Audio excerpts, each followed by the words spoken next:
Hello, hello, and hello. Um, so, a little bit different today. In fact, let me alter this a little, if I can. Maybe. It's not liking my playing with it. Right. We're gonna make this bigger. Actually, probably should move it up.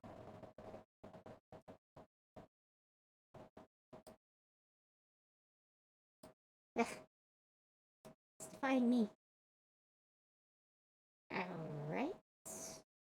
That's about right. Okay. Let's move it over so it's a little more centered.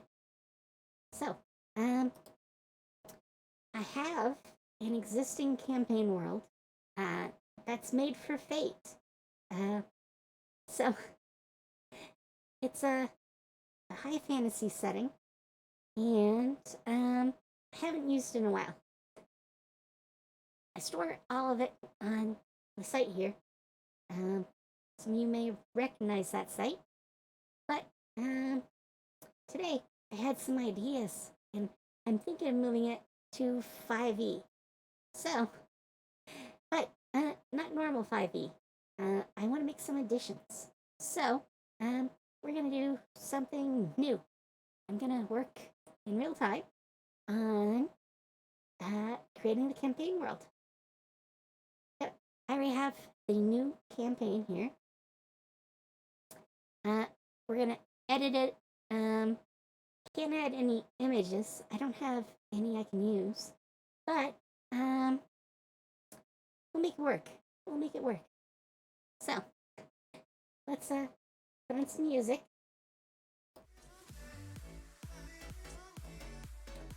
Kind of upbeat. And hopefully the sound volume is good. It should be in the background, but not too loud. Hopefully it's working. So, first, we have character creation. We're going to work on that for a bit. So, I'm going to make a new tab. In here, we're going to have a character creation menu.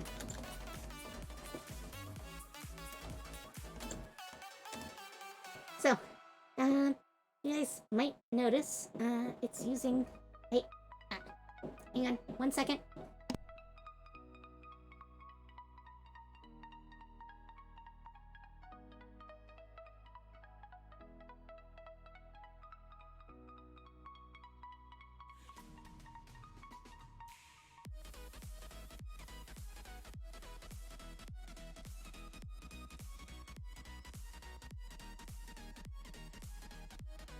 Sorry.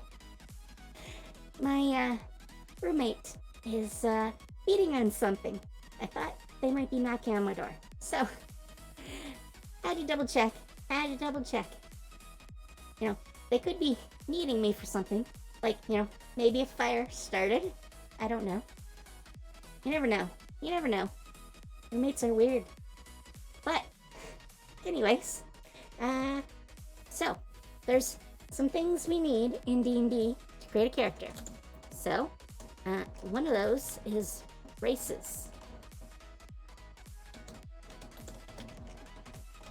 And I want to make it kind of unique for the page name. So, a lot of these will be of Celestia.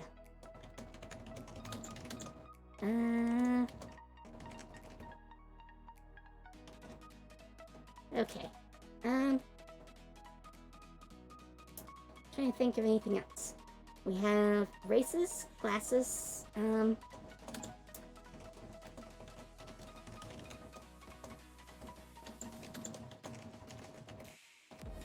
okay, backgrounds. I think those are the main components. So, those are our bases. I'm gonna put in some more stuff here eventually. But for now, we don't need that. Let's see. Yeah, I think it's good for this page. Now, there are existing races, and I want to look at those. Yeah, some already have names. Some are fairly normal for us, with at least a different touch. I don't think any of these have anything I can't show. There's art that I use as placeholders, and you could see those if I forgot what they were. Alright, so now there are different types of races. Humanoid races. These are the ones that look a lot like a human, or are humans.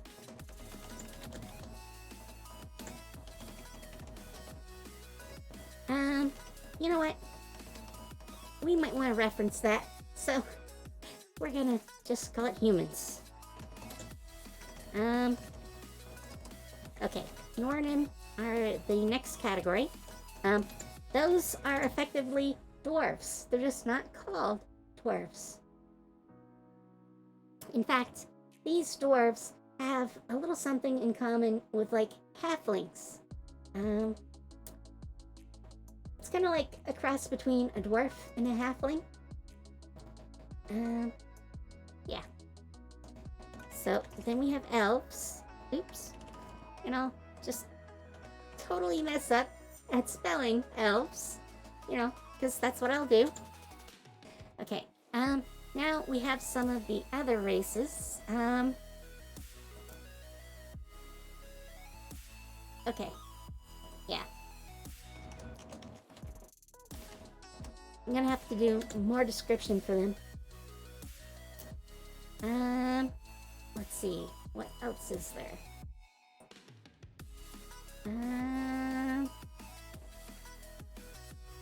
Okay. I remember those. Oh, little peek of art.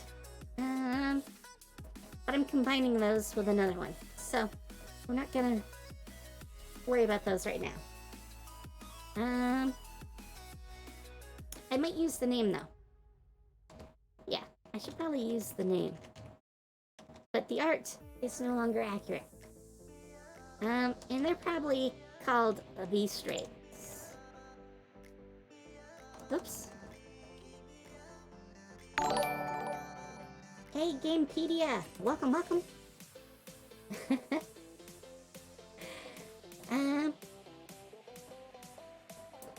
Well, it's starting. It's very raw right now. We only just started like 10 minutes ago. Right now I'm doing races. So, most I already have an idea of. So, we're just altering those.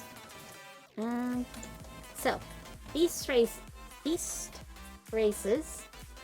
if I can talk today, you know, sometimes that's hard, are ones that are human-like, but not specifically humanoid. Well, I should probably rename this. It's humanoid is probably what I can class all of them as. We'll call them human-like. That's probably better. Most of them are humanoids. So, yeah. So, here's the original campaign in Fate. Chera are next. And I can tell you a bit about some of the ones I made originally. And Andrusa are basically, I'm not sure what Norns are like in Guild Wars 2. You'll have to let me know. But these ones are like a cross between dwarves and halflings. Okay, Minos go in here too. And I never fleshed those out, so I have to work on that. we'll have to work on that. Minza. Actually, we'll make this alphabetical. Okay, well, yeah, these ones are a little different. Brethos.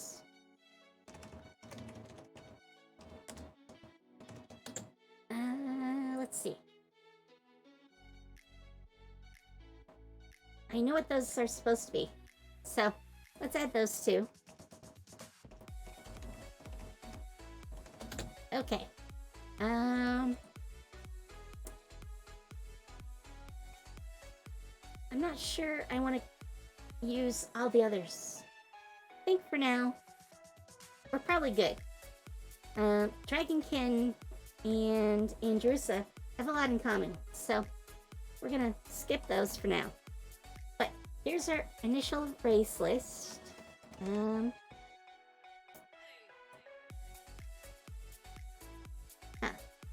You know, I haven't seen what a racial stat block looks like in D&D in a bit.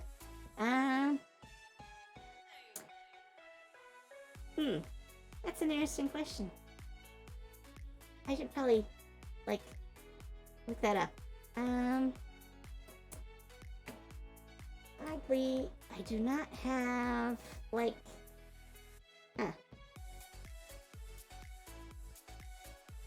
probably have to open, Roll20. Because that's where my digital copies are. Let's not do that right now. Let's not do that. I'll just make my own. Actually, let's not start with humans. Humans are kind of the boring race. So, let's dive into some of these other ones. Okay.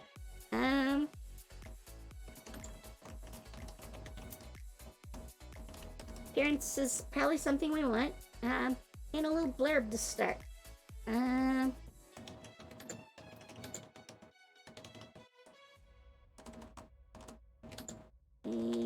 nomadic human-like race that lives in Arctic climates. They are known for their blue skin tones and silver or white, I'll misspell it, hair. Okay, that's the basics of what the idea are. So, that's our basics. Let's maybe environment more than climate. I should probably put native in there. And I'll typo. Very much the queen of typos. And we already have a bit of the description. But I'm going to use this as a template for our others. So, we want to build this out a little.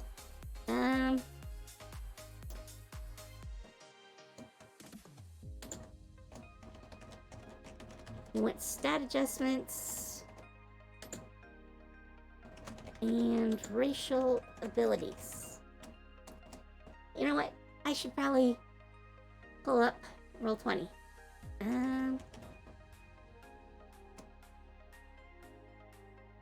Okay, so here is my test campaign. Usually you guys don't get to see this. It's where all my test characters live, all that sort of thing. Let's see. Let's see if there's a list of races. Okay, kinda. Okay, I guess I should probably call them traits. since that seems to be what they're called here.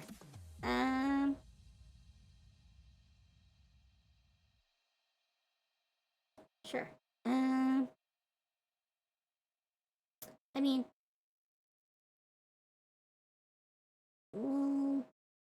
yeah, we'll just go right through this list. Sure.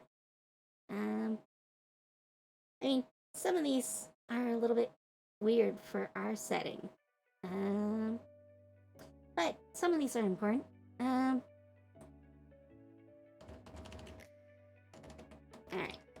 Let's redo this. Ability score increases. Alright. Let's shift this down. There we go. Alright. So, since we actually want people to play in this world, we're gonna need all the categories.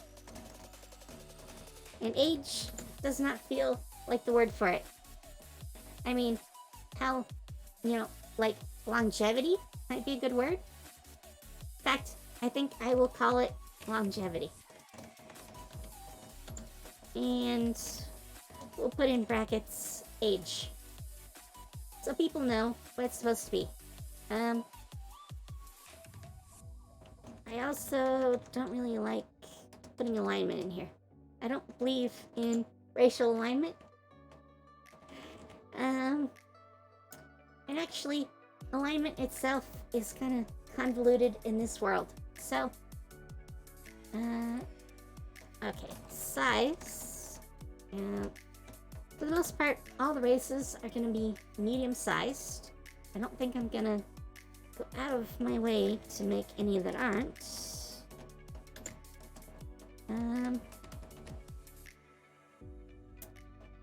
Okay, languages. And in this world, languages aren't like racial. There are not very many racial languages. Usually, those are by location. So, if you're in a particular country, that country might have a different race. Different language. There's not going to be any sub-races for us to worry about.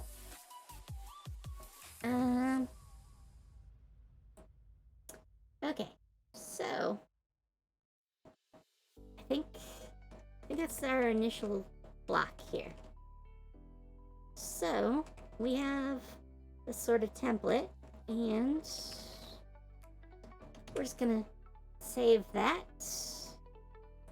Create this page. It's not gonna look like much, at least not right now.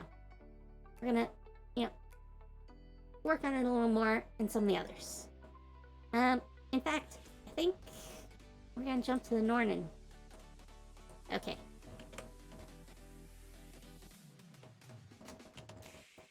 Alright.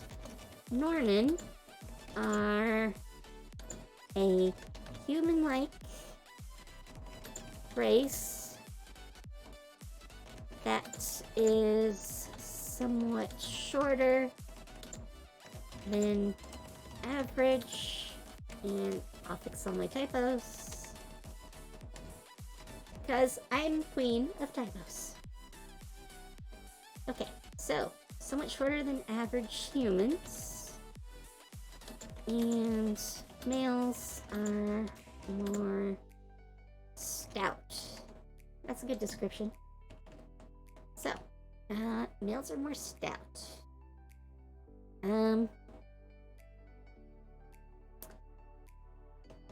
Depending on region of the world, they may sometimes be known as either dwarves or halflings. Just to know. Just to know. Okay. Though they would be the first to ask half of what? Okay. that's our basics. We've kind of already described them, but we'll go back into it here. Oh, I should actually probably add some more things. Actually, this should be a new sentence or a paragraph. They are known to live in either mountains or hills, building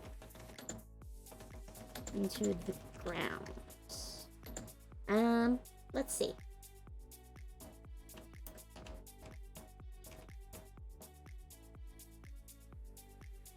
Yeah, I mean, there's a sort of point to be argued here that there's maybe sub-races of Nornans, but I don't really want to make, like, sub-races. I just don't see a need. I mean, you have, like, 9 races. I think people might be able to find something.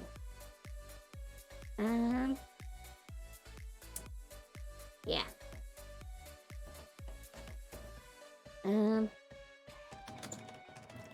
mountains, they build large networks of tunnels and are known for their ability to mine ore and gems. Okay. Ones who live in hills are more often farmers and traders, and cooperate with their mountain dwelling kin. Okay. Oh, and I should mention I've changed up my audio. Hopefully it's improved. Hopefully it sounds better. But I'm not sure what exactly it sounds like yet. So I need you guys to tell me if there's any issues. Okay. Normans are almost identical to humans. Though shorter in stature.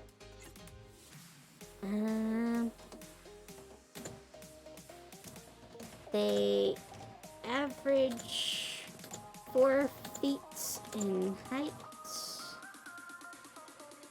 That sounds right. I don't recall what the average, height of a human is. I'm assuming it's like 5 foot something.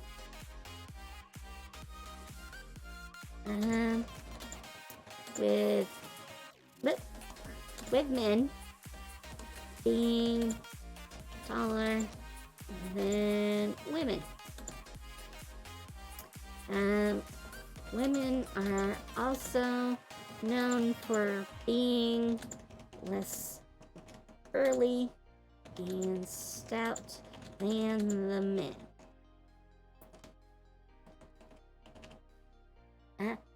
This idea kind of comes from Lineage. Well, Lineage 2. I played it way back when, and it's always felt to me that I like sort of their take on what would be dwarves. Dwarves. I don't even know what that is. Dwarfs. Yeah, I can't talk today. It's gonna be fun later when we're actually playing D&D. Because I do have a game coming up tonight where I'm a player. Okay, native environment. Either tunnel systems underground or buildings dug into hills. I mean, that sounds right. Okay, racial traits and ability score increases. They're gonna be a lot like dwarves. So, oh, is there an actual index? Okay. Yeah. I mean, not great, but this will work. Okay. We're gonna add more details later. This is just our first draft. We'll add in a lot of these. Okay, and they actually organize this differently. So, we may change up our style too, actually. Let's close the other one. We don't need the idea up right now. Let's,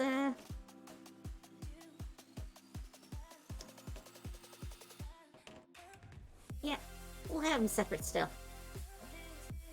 I'll work on it. The form doesn't make too much difference right now. But Constitution? I thought.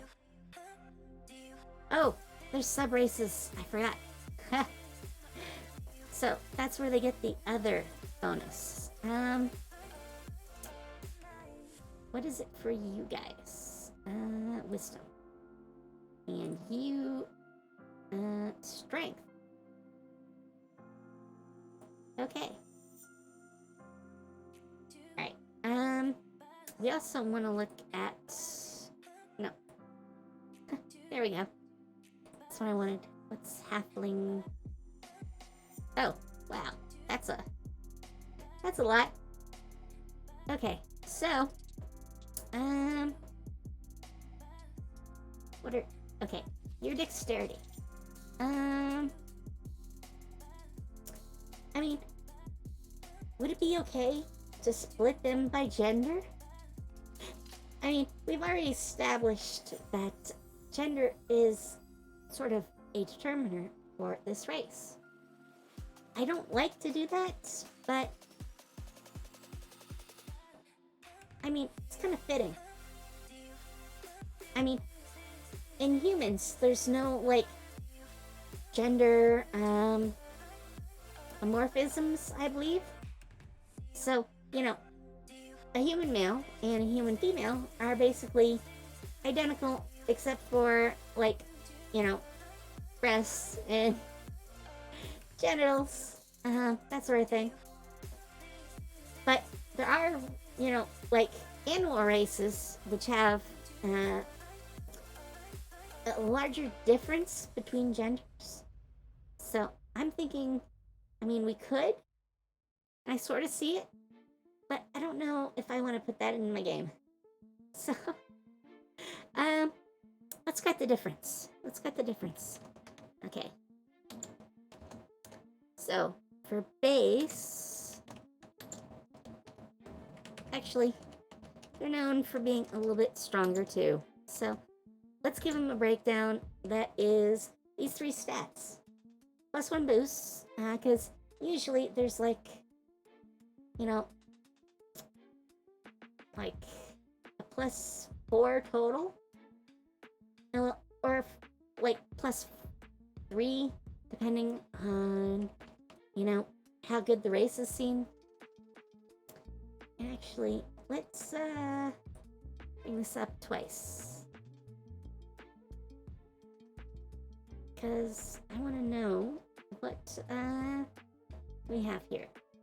Okay, dark vision is probably a key part of their traits. I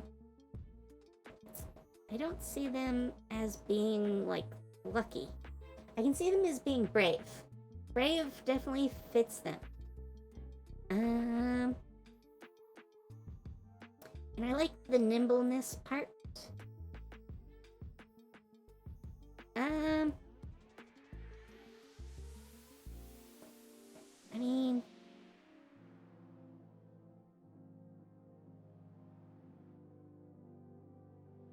They won't have Dwarven Resilience. I think we'll trade that for Brave. I mean, that's a pretty easy switch, I think. And I already know what speed is, because it's all over there. So we're just going to put 25 down there, and we're not going to worry too much about that. But, what do we want? Dark vision. I want a description, so can I... Alright. I'm gonna copy it for the moment, and then we're gonna cut it up a little.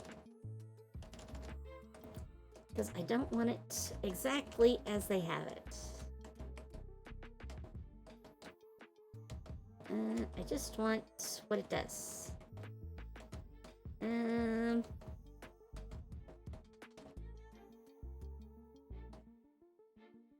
Okay, I mean, that makes sense. That makes sense. Alright, so we have dark vision. Then we want brave.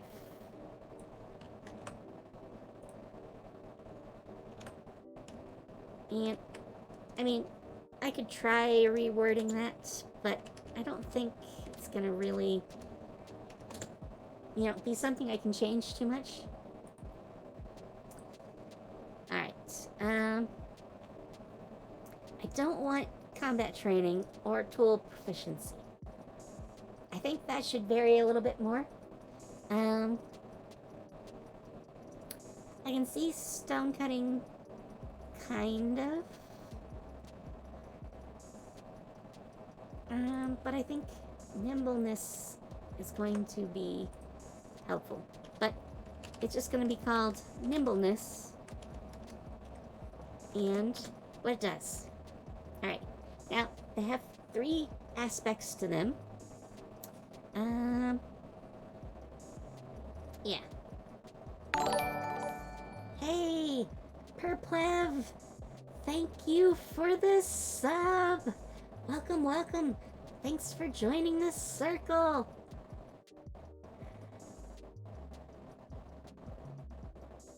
I hope you're having fun and a good day. I couldn't decide which one I wanted to say. I'm amazed. You've been around so long, but you haven't subbed before. I am so happy that you have subbed me. Yes, I can understand. I can understand. You're always around. Well, not always, but a lot of the time. And I am thankful. You have no idea. I love anyone who wants to lurk, or say hi, or just, hang around. I'm all for it. And this is kind of the first, Cammy story time. I said way back in my debut that I wanted to do some of these, where they weren't just,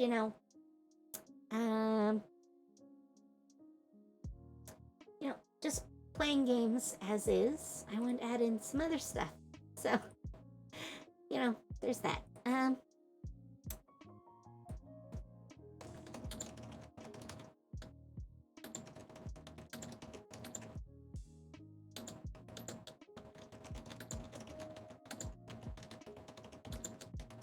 Oops, I'm not talking. I should. Anyways, I jumped down to languages because I thought, I should probably add something on that. A lot of races won't have their own language, but there is a, language for the Nornan. So, I thought I should put that in.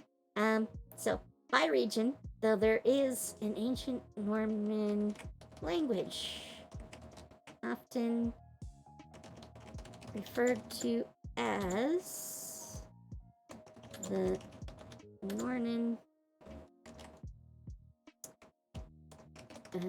runic alphabet. Oh, I should say ancient written Nornan language. That would make a lot more sense. That would make a lot more sense. Yes.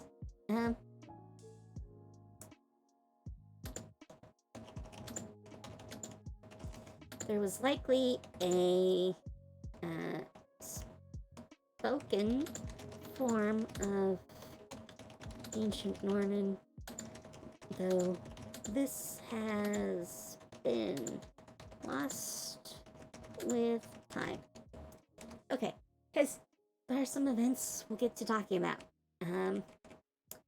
But I wanted to start with some character stuff first. Oh, and there is one thing I really want to get to as well. Age. Let's see. Oh, okay. So, pretty long lived, some cases. Norton can expect to live between 200 and 400 years.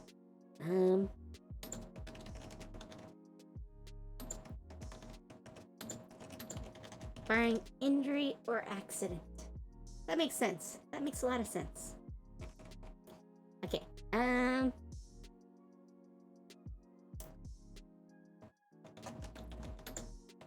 Nornan society is very ordered.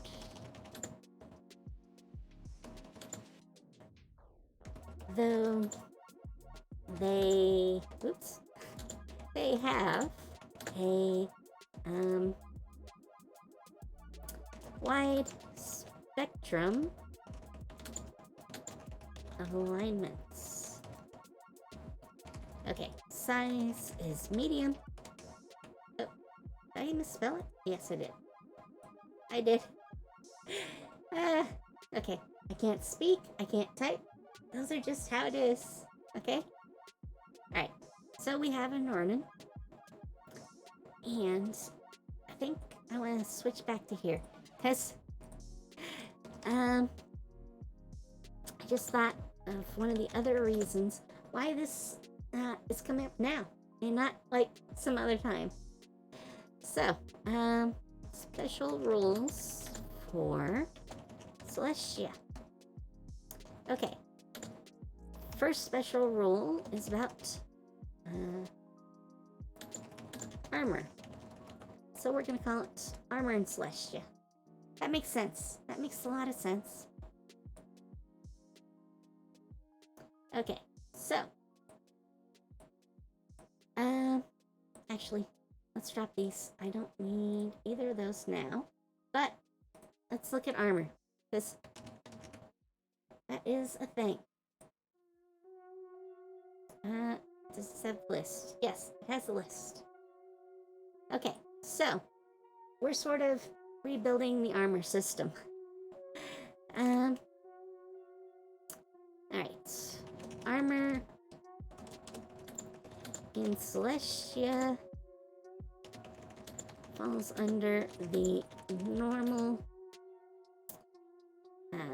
types. We're just gonna say from the SRD.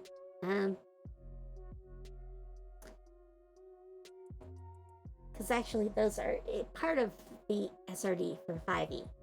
So, we're gonna list it like that.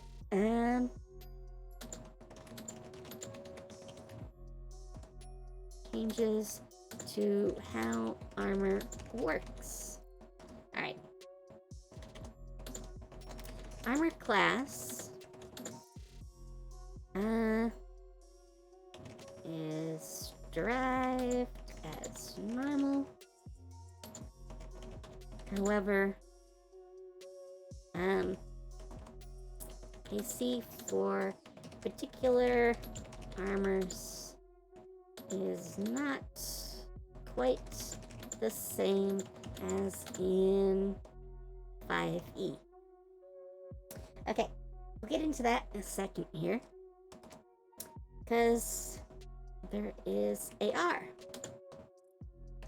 AR, or armor rating, is, how to explain this, is a protective rating for armor and is higher for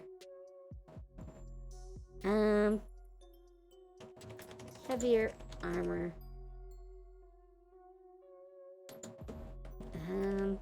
heavier types of armor. That would make more sense. Okay, so. Alright, so. I kind of need a picture for this. I think we might fire up a tool and see about making a picture really quick.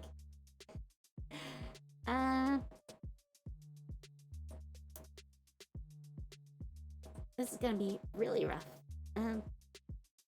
Heck, that's a good size. Doesn't really matter what the size is. We're just making some basic shapes. Where is... They really changed things in this version. You know, I don't even think any of the basic tools are what I want. Yeah, you know, I think that might be overkill. I'll work on an image later.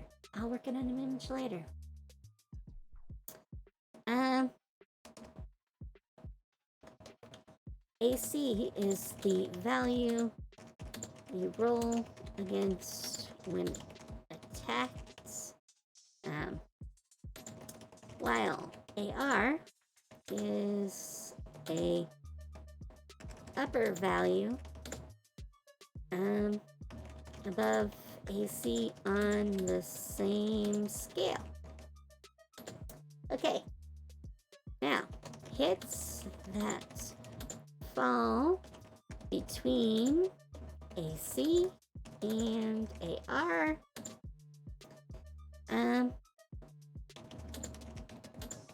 do less damage but are still hits.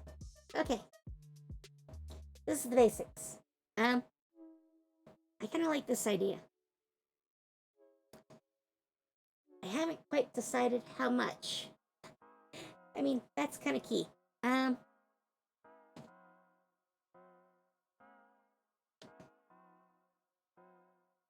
Alright, let's describe this. So, a person attacks someone wearing padded armor with a AC of... I'm gonna say like 13 for now. I'm not sold on that value. It's just what I'm gonna put in there. And the attack roll is a 15. The armor has an AR of 15. Actually, let's say 16. Let's just say 16.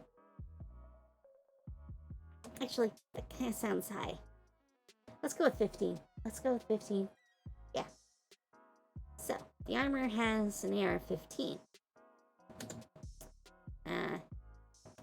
This means the hit will land, but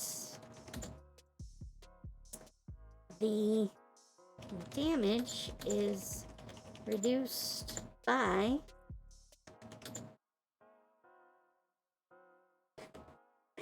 I mean, yes, I didn't think of that. Different topic, though. Okay? I mean, yeah, I didn't even think of that. I should have, yeah. But, for now.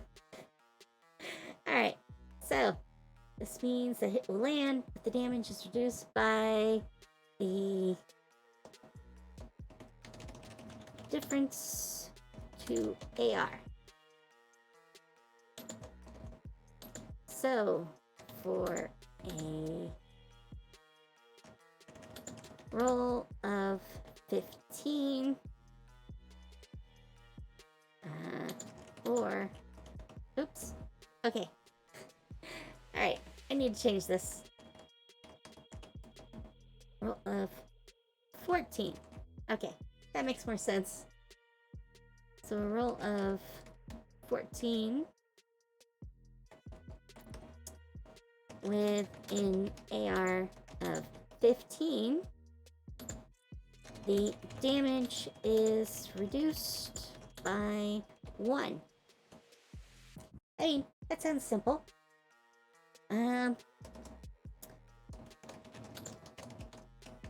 Okay, we're gonna build a little table. Padded armor.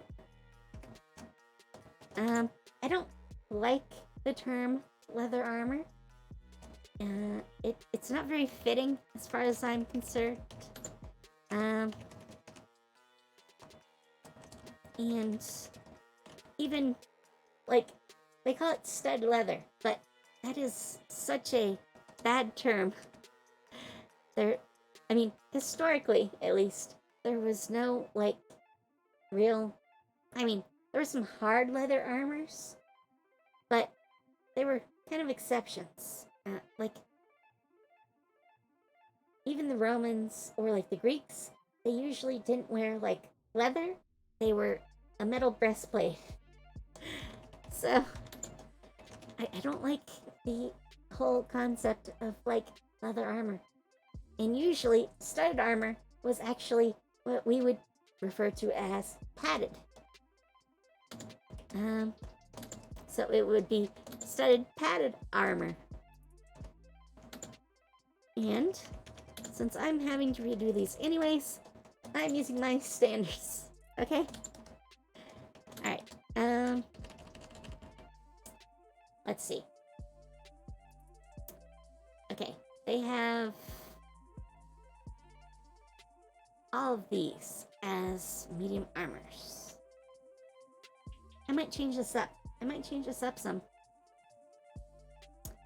And this is gonna kind of look ugly. There are not good ways to make, like, tables in this. So we're gonna have to work with that a little. But, and I don't want to put hide in here either.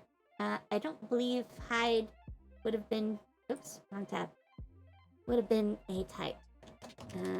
But we can put chain shirt.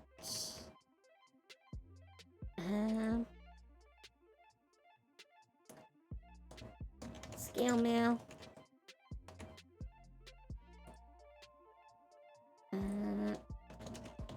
Breastplates.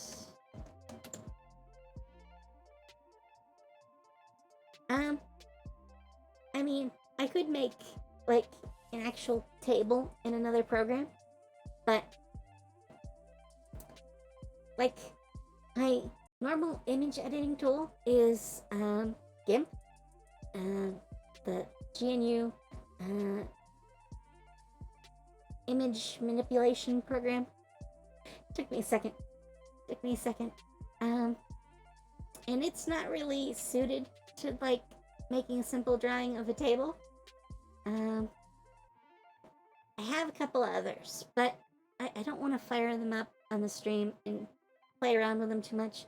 I'll make an actual table at some point, and then I'll come back in here. Okay, half plate armor. Alright. What are heavy armors then? Okay.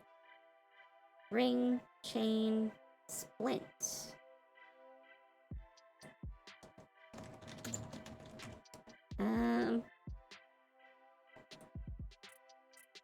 Oh, yeah. Chain mail. Splint. Do they call it splint mail? No, just splint. Okay. And full plates. Okay, so we have our types. Well, yeah, Excel would work. I don't have Excel. And actually, on this system that we're looking at, I don't even have OpenOffice. Which is what LibreOffice. I forgot. I switched from OpenOffice to LibreOffice at some point, but I don't have it installed in this PC. It's on my other one, but you can't see that. So it would look kind of funny. I'd be away for a while. I could use Google Sheets, but I'm not logged into my Google account on here.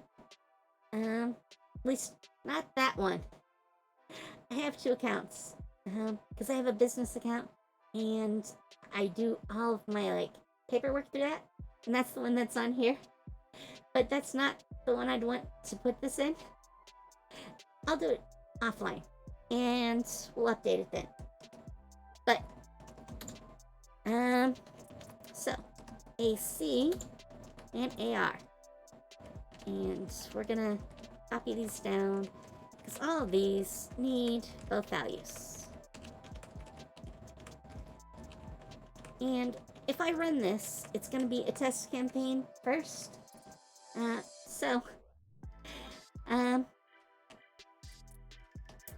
As a test campaign, I'll work out what values are best.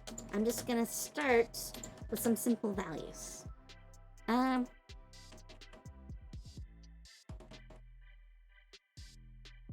And let's see, what is the normal base AC?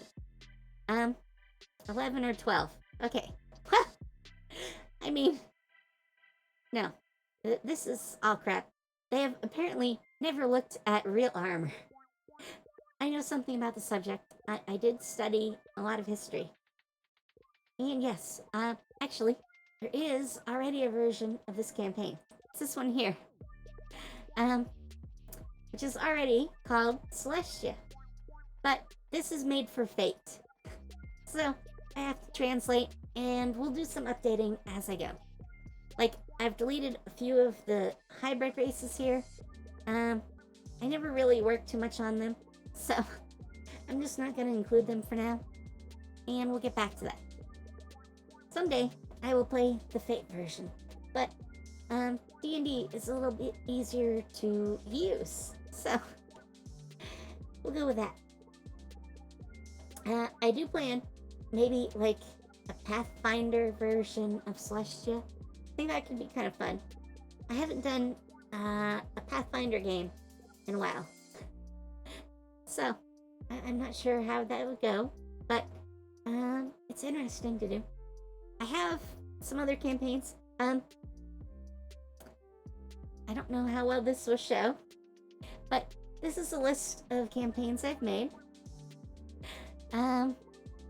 There's a lot.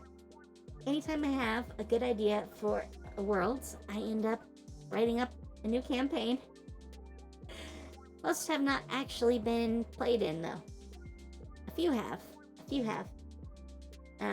Depending. I have a long history for making campaign worlds. But anyways, for now, so both are gonna have, an 11 or a 12. So that's that.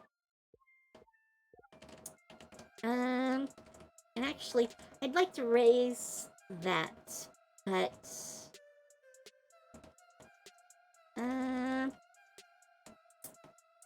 you know what? Let's drop that and drop this, so our example makes sense. I want to say it's going to have an error of 14. And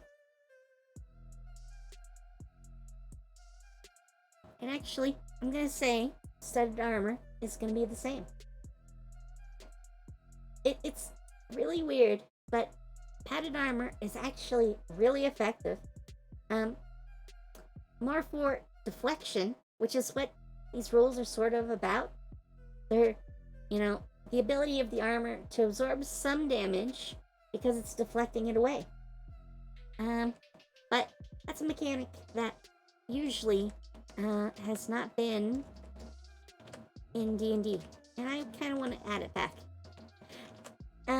If you saw the campaign last Monday night, you might understand why. My new character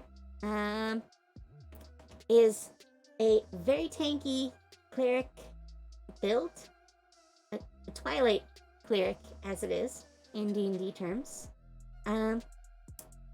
She got unlucky at first level and just took a hit that was 10 points of damage, which is her entire HP block. Just down. No mitigation, no nothing.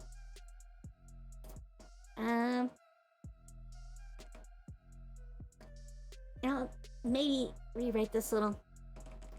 I want to factor this in a little bit more. So even if you get hit, there's some mitigation. I just don't know what yet. Oops.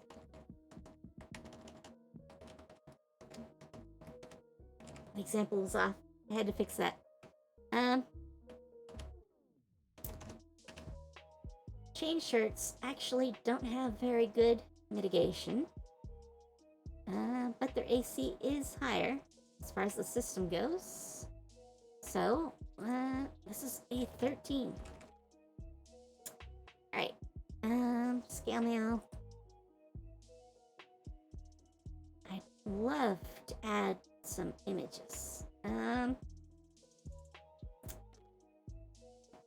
Actually, I should put plus dex. That would make sense. That would make a lot of sense. Plus.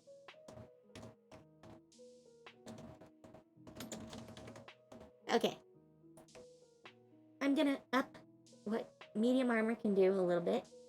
To give it some more deflection ability. So chain shirt would be like 16. It's actually really easy to move in a chain shirt. I've tried this.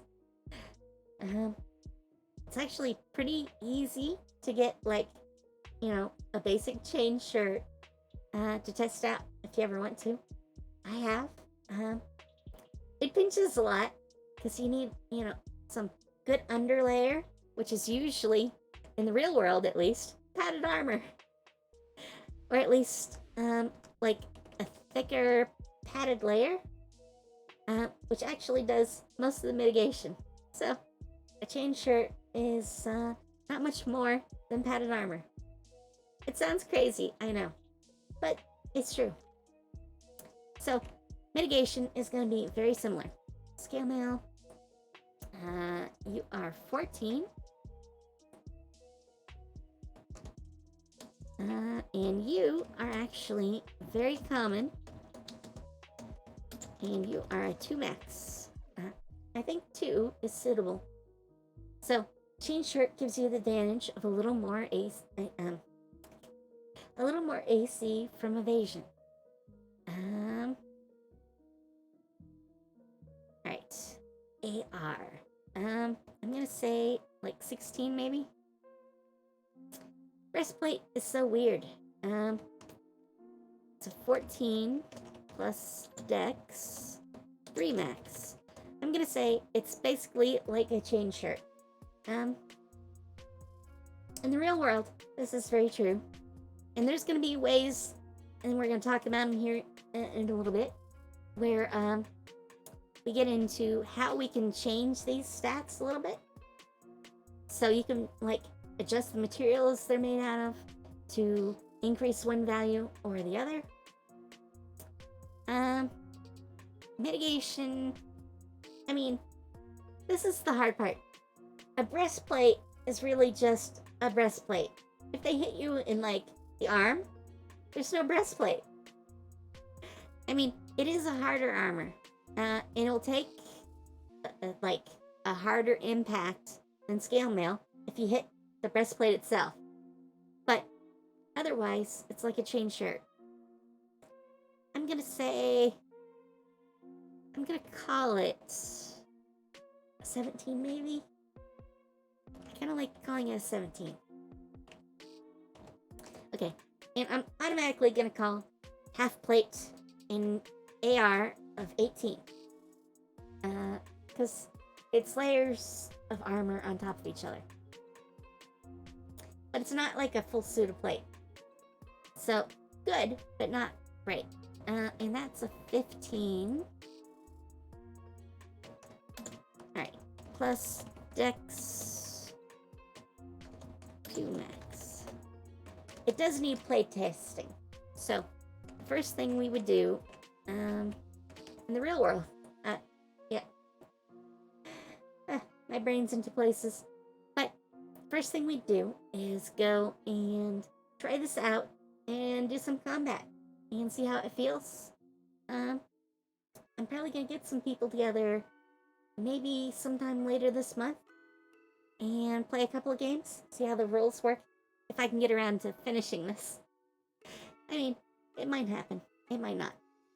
You never know. Okay, so flat 14 is what it says. Okay, what is a 14 over here? You know, I'm kind of willing to live with a 14.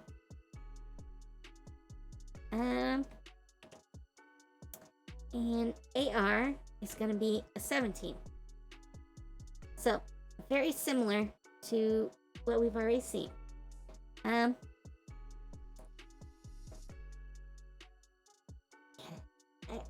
really want to say there is no ring mail. It's just chain mail. But they gave them separate values here. And I'm probably going to change these values. Heavy armor. In this system, the way I've changed it, it's just going to work a little different. I'm going to say, though, it's still a little bit higher. But it's got AR that's pretty high. So it's generally equal to a breastplate, but more restrictive. And really, I'm not even sold on that. We might change that at some point. Let's see. Chainmail is supposed to be a 16. I'm not gonna give it a 16.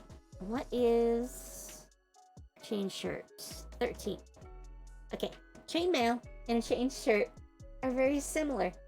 I mean, really, what you do is you make the well, you give it some solid plates on a base, which is the chain, which is linked onto what is basically padded armor.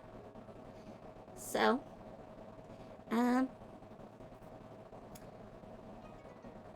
that's how it is. Let's see. Mitigation, I'm gonna say it's still a 17. Yeah, well, I might, let's call it an 18. The difference between chainmail and, like, half plate is gonna be pretty small. Half plate is usually superior because of the AC. And I actually might drop that AC. I could see, like, doing this as a 14. That would make sense. Really, I would probably switch the places of, like, half plate and, like, ring mail. I'm tempted to, actually.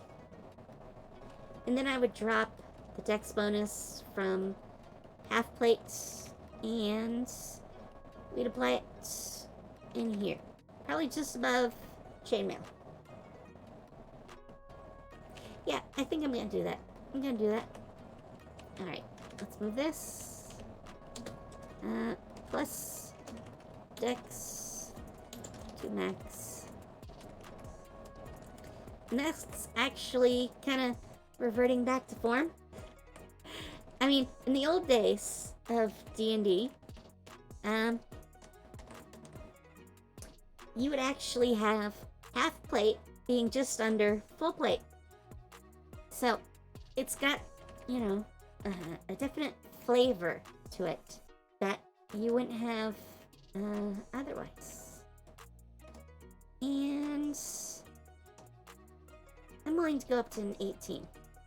Ringmail would be a little bit better than a breastplate. Well, see, this is when I really want D&D to care about the type of damage. I spent years playing GURPS. I don't know if any of you have ever played GURPS, but damage types mean a lot in GURPS. Piercing is very different than slashing. And they're treated very differently. And crushing too. So like your blunt damage is very different than like your piercing. And you have armors that are good against one type of damage more than others. And I could sort of factor that in, but then I'd have to have like multiple ARs or something. I'm not sure how I'd want to do that. So for now, we're not doing multiple ARs. And actually, I'm gonna move Splint down. I'm gonna put half plate back where it would be in the old days. Yeah. Alright, and sure, I will leave that there. The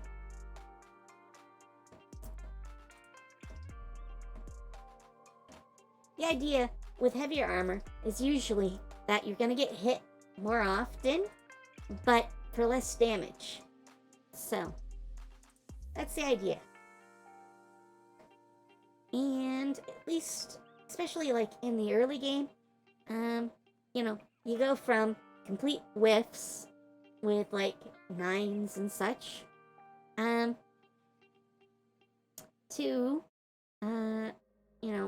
like a blow that's gonna hit, but not do a lot of damage. So, someone's gonna use like a knife on you, and that's, like 1d4, I think. I'm not even sure.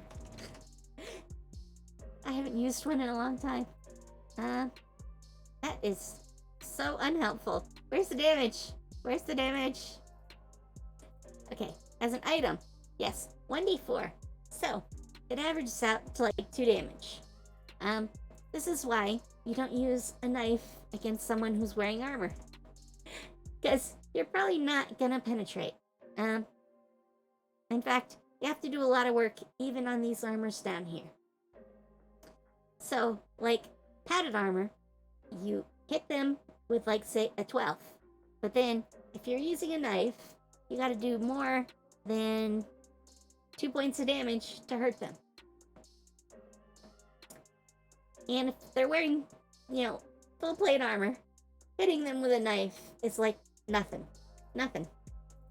Other things factor into that. But usually, you don't use a knife against someone in full plate because you're not going to do anything. And that's what this system is really meant to, like, duplicate. So, these armors are going to have very high ARs, initially at least. At least in the heavy armor category. But ACs are going to be kind of low because they're kind of restrictive. You don't have like a full range of movement. Actually, I'm probably going to lower these. I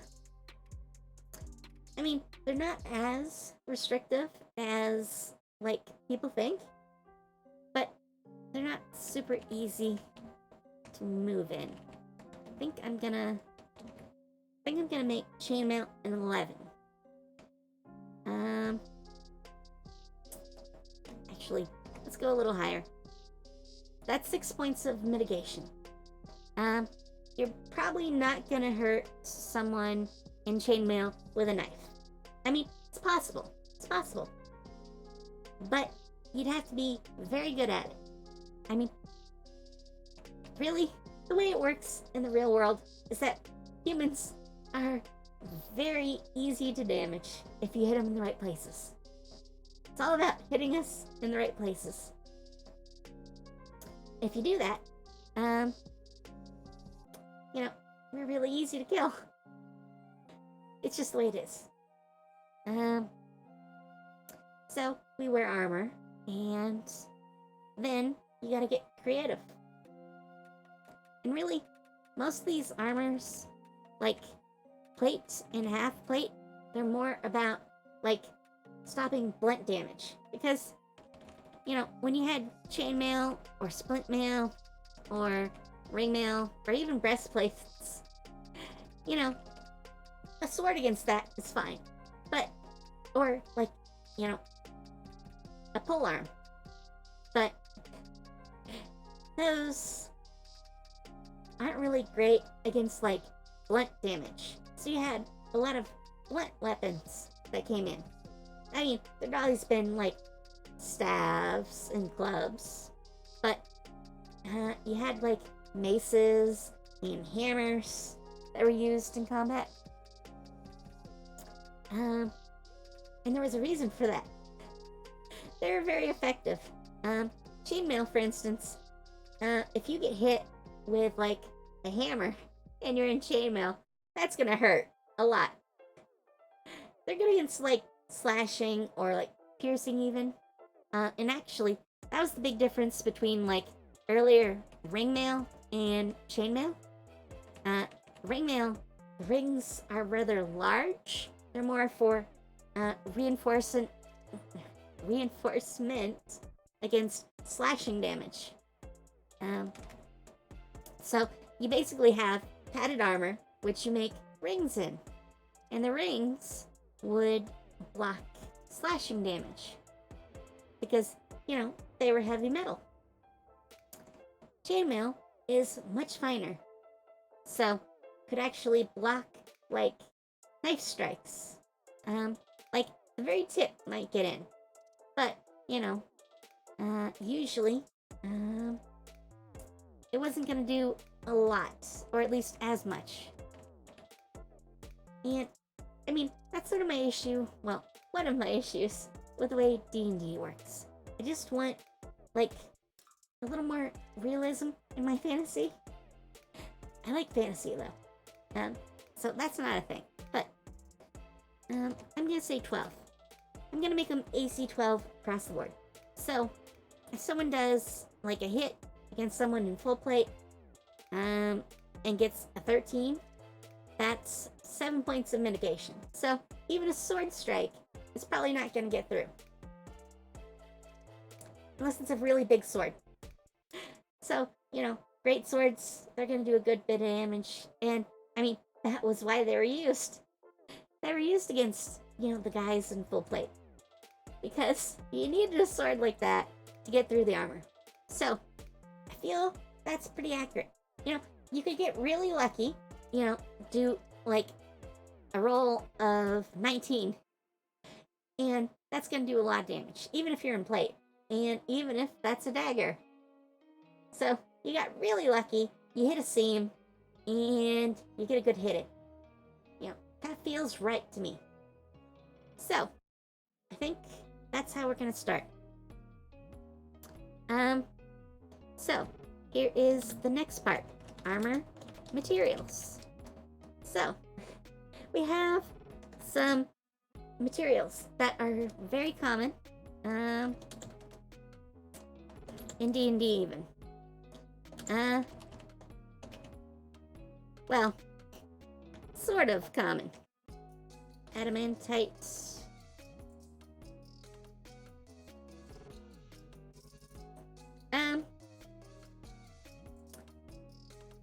I think it's a type in D&D, but I don't recall.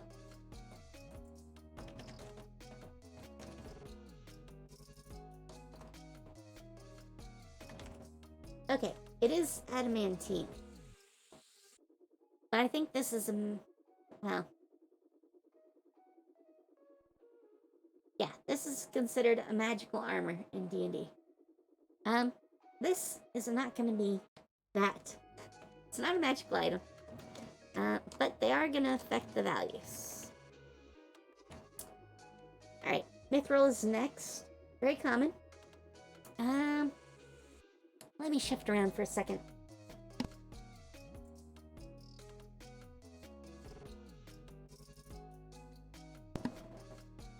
Okay.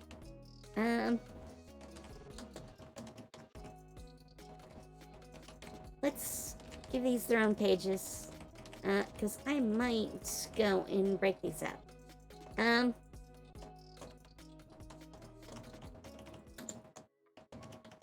We're gonna call it monster armor. Maybe monster material armor? Ugh, I cannot spell. Okay, So there's going to be some different types in here. Things like, giant spider weave, or like giant spider web, um, padded leather, I padded armor. Uh, yeah, my brain is Swiss cheese. Yeah, I'm just looking over things real quick. I know there's other materials you might want to use.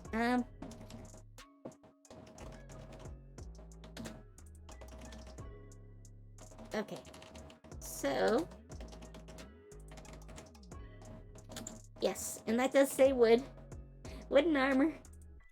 It sounds crazy, but you could make like a breastplate out of wood. I can see that pretty easily.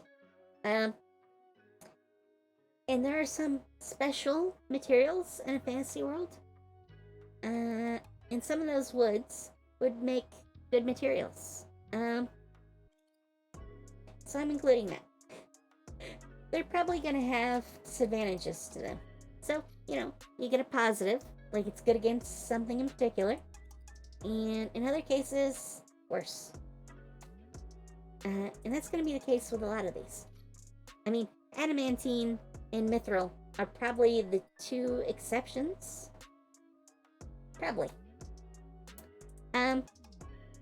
So wood.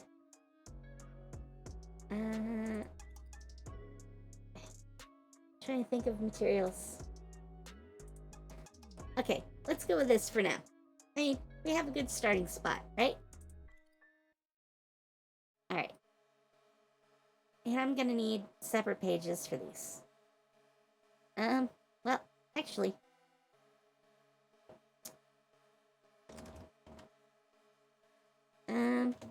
Base values for armor can be changed by making the armor out of a specific material.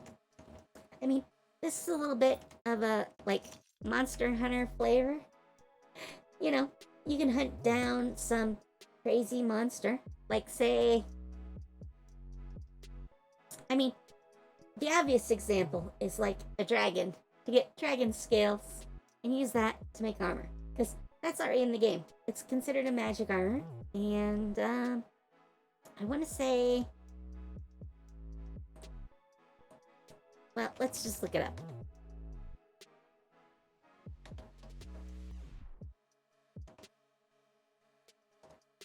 Okay, well, I know it's in here. We'll have to find it the hard way. I know it is in... Okay, that's why. They separated it. They made it 2 words. But, yeah. Here we have it. It's considered scale mail. And it has, special properties. I want to make that something you can do with a lot of types of monsters. So, maybe you get, like, chitin from, some giant insects. That makes me go ew. But, you could. If there are giant insects, their, exoskeletons would be really hard material. Which is why they probably have decent AC. At least in the base game. Here, they would probably have an AR value. But yeah, you could use that. Their, shell material, if you want to call it that, is probably, decent for mitigating damage. And probably pretty light. So, decent material to make something out of. Or, let's see. What else could we find? I mean, the obvious examples are things like drakes and other scaly creatures. They all have natural scales, and you could make armor out of those very easily. I mean, it's all scale mail.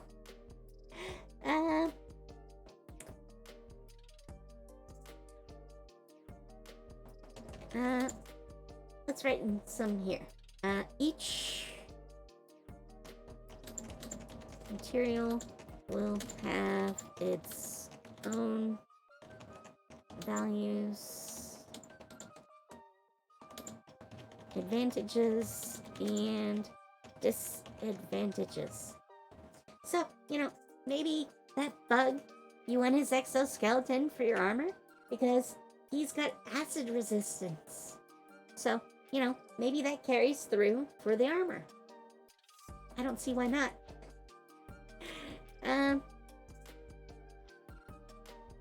Yeah, let's save this page.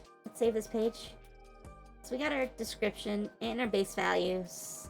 Alright, so let's look at mithril. Now, mithril is something you're gonna probably want to apply to heavier armor.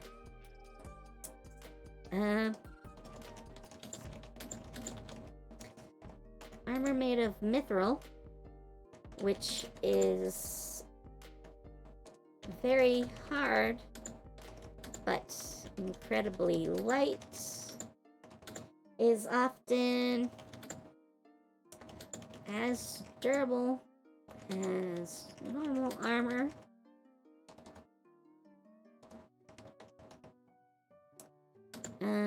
While having an increased AC due to dexterity of the wearer. I should put that in. I should definitely put that in. So, let's see.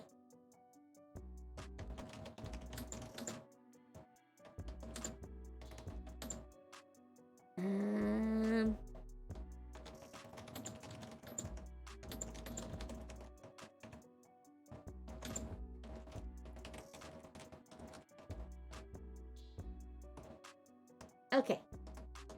So, no AC change. Actually, that's wrong. Changes to AR from making... Well, let's just repeat this. I already got the format. No reason to change it. Alright. Okay. Alright. We're gonna give them a +1 on the AR. So, it's slightly harder than steel. So, a little resistance. This can only be applied to metal armors, including partially metal armors, such as ringmail. Yeah. Okay, so you have an idea of what it applies with.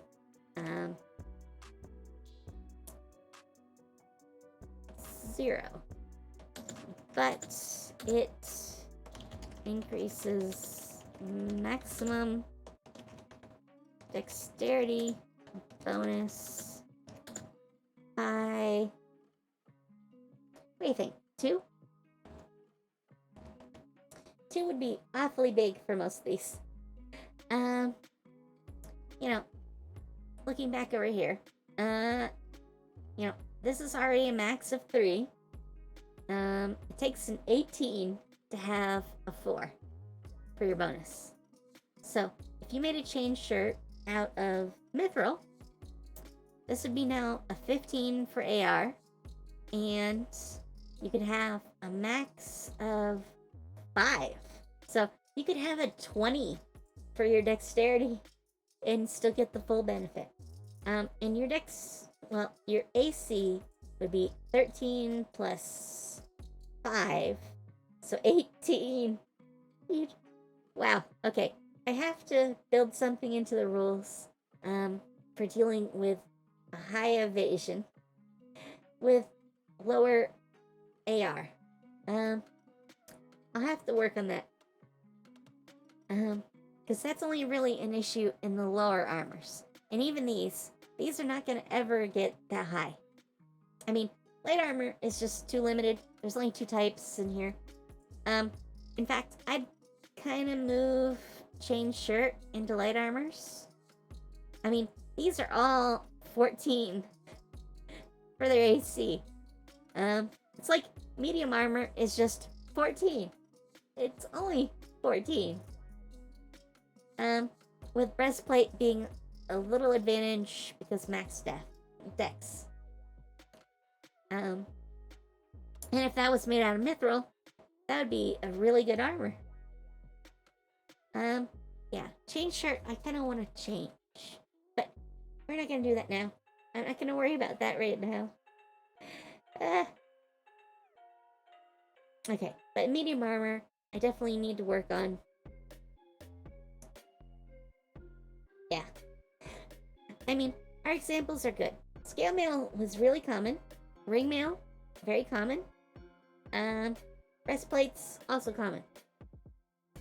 I mean, medium armor, as far as what we're offered, was used a lot. So, I can see that. Chain shirt would probably be light. I mean, in Pathfinder, it is light, I believe. Yeah, there's like a chain shirt, then chain mail is like medium. And then heavy is kind of limited. There's only like 2 types, I think. At least.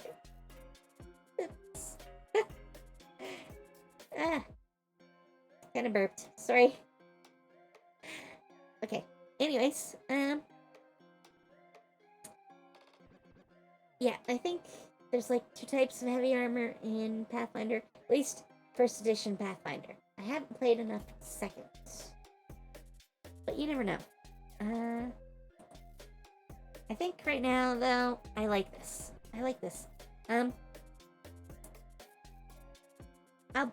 I know what we can do. That'll stop the problem. Okay. Alright.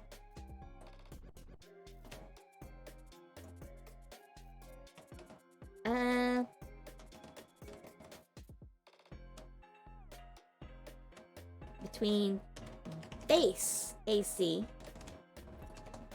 before applying dexterity bonus. Okay, that will stop our issues. Alright? Because if we don't apply the dex, then this value is going to be pretty low, even if this goes higher. Because this is basically static. It's always going to be a 13 for the base. The dex will change, depending on where. But if we take that out of the equation when we're figuring out the deflection, then this works. Yeah. I like that.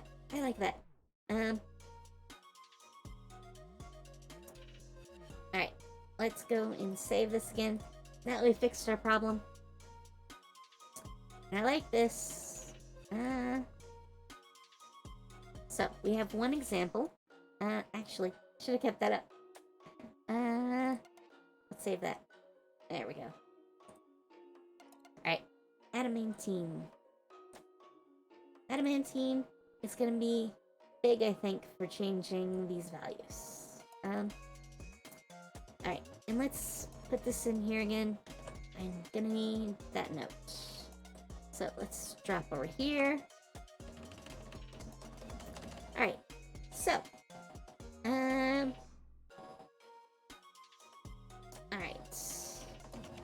Adamantine is a incredibly hard, though somewhat heavier metal.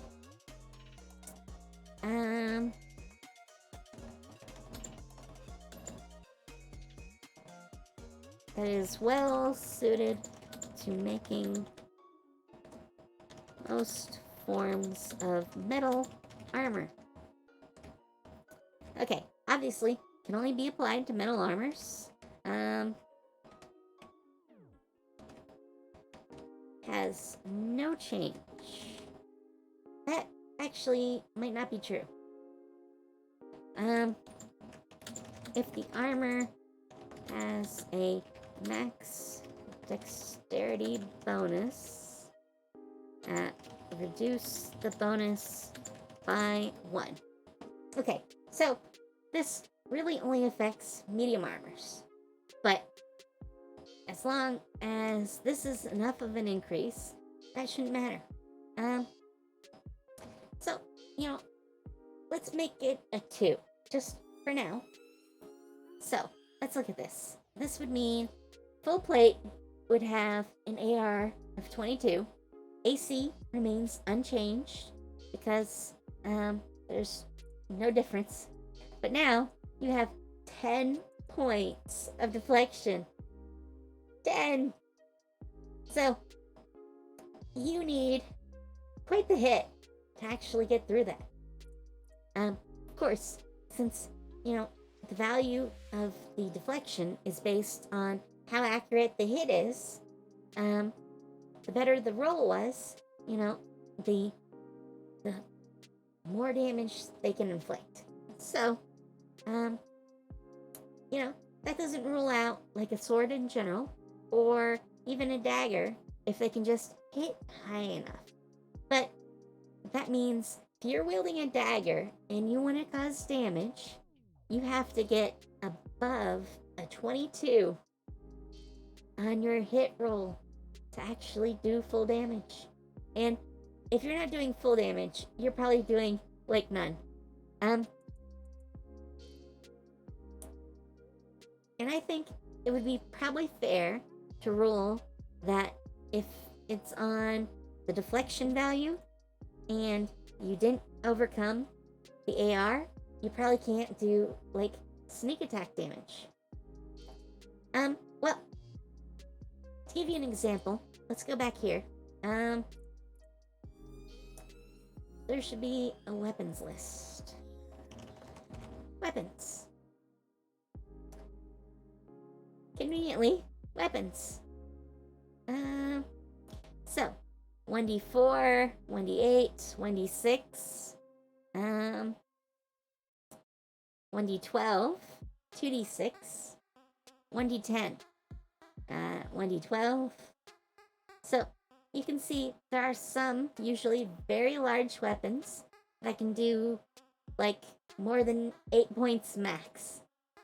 So most of those are either going to do 10 like this, or 12 like this, or like this. Halberds are very popular, especially because of some rules in D&D. So it's one of the more popular weapons. But, I mean, that maxes at 10 points of damage. So, with these rules, using our full plate example made out of adamantine, unless, if they just hit the AC value, which is the 12, they could have their entire hit negated. Because that's 10 points of damage reduction. So, they just wouldn't be doing very much. Even the big, like great swords or great axes or lances even, would have a hard time doing a lot of damage. So, most of the time, you'd be getting hit, but not for very much. I mean, very little. Oh, and my AC just kicked on. Well, this is a test. I'm not sure how this is gonna sound. New AC though. Finally! It's taken a long time. Alright. But, that's that. Let's talk about wooden armor. I feel that's a special case. So, let's talk about that. I think I forgot to change the name. Yes, I did. Because of course I did. Of course I did. Alright, so, out of adamantine. And out of adamantine. Alright. So, adamantine armor is good for reducing the incoming damage, but maybe not.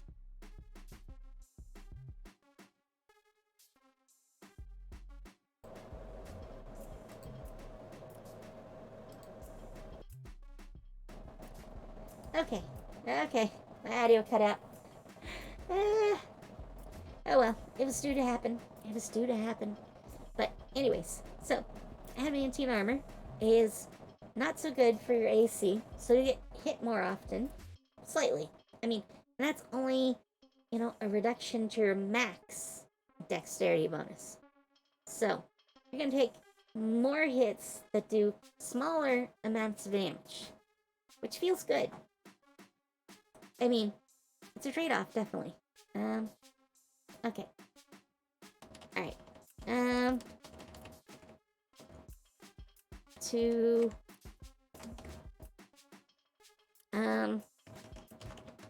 breastplates.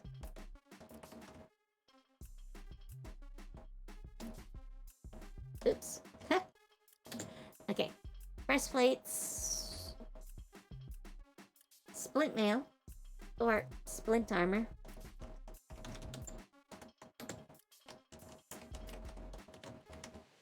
Okay, because that's our list.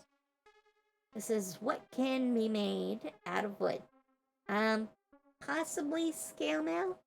I can sort of see it. But I'm thinking no. I mean, theoretically, you could make scales out of wood. But I don't know how effective that would be. I mean, maybe. Maybe. But well, let's not go there. Let's not go there. Yeah. I don't think you'd make full plate. Plate out of wood sounds hard. So let's not go there. Alright. So, breastplate or splint armor. That makes sense. Just stripes. But it might give more reason to play those.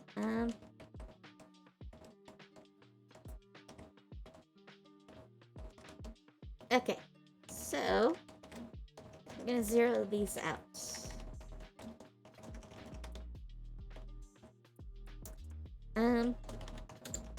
Types of wood. Oops. Ah. Typo queen. Yep, that's what I am. Alright, so, many types of wood can be used for certain armors. Usually, this reduces the durability of the armor, but some types of wood apply special properties. Okay.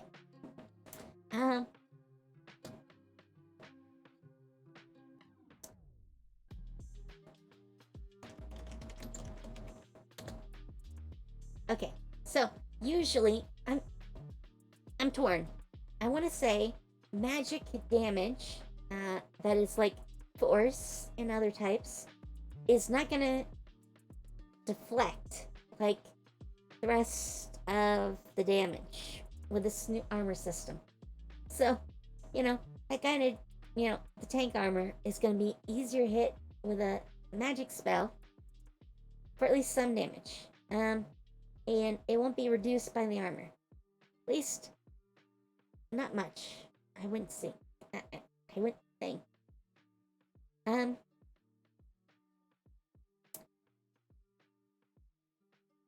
don't know how I want to do this.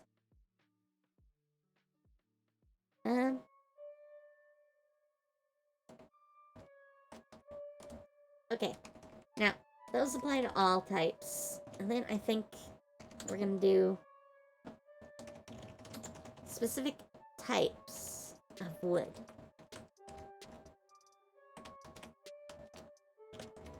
And I want to say this type of wood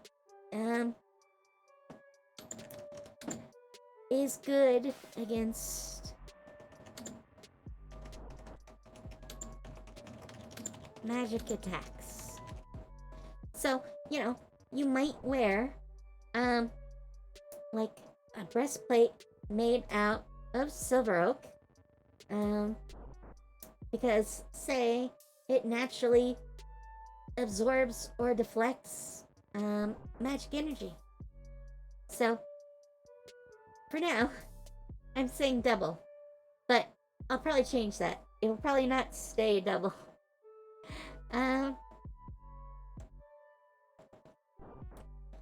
But value above 10 is doubled against magic attacks. Okay, that makes more sense. So, if you have your breastplate, it's got an AR 17.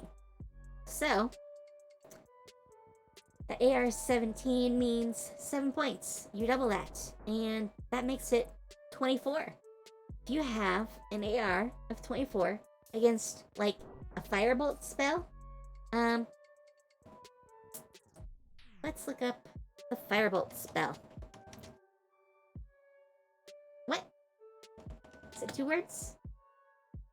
It's 2 words. Okay. So, here's a firebolt spell. At base level, it does up to 10 points of damage. So, given our silver oak armor, that might completely negate your average firebolt. But the damage increases. It can get up to 20, 30, or 40.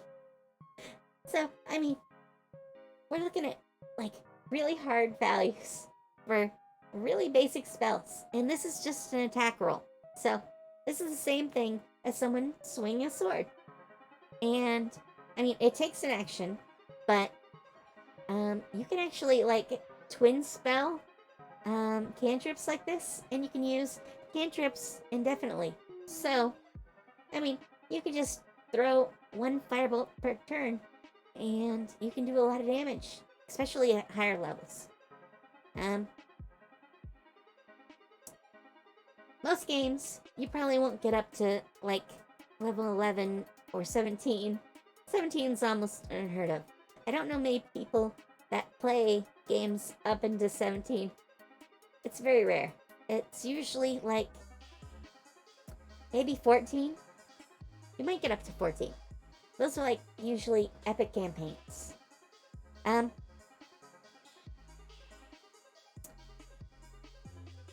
So, we're really looking at, like, 20 points of damage, 10 at the beginning. If you had the ability to make your armor out of wood, and that wood would make it more effective against magic, I can see taking it, That'd be a lot of deflection against, magic.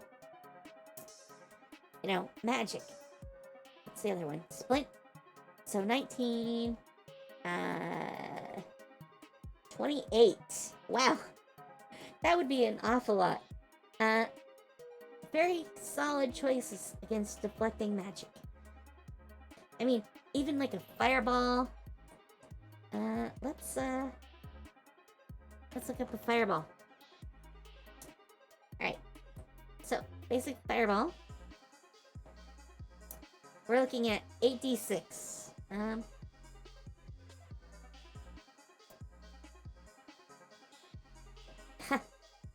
I'd have to custom roll it.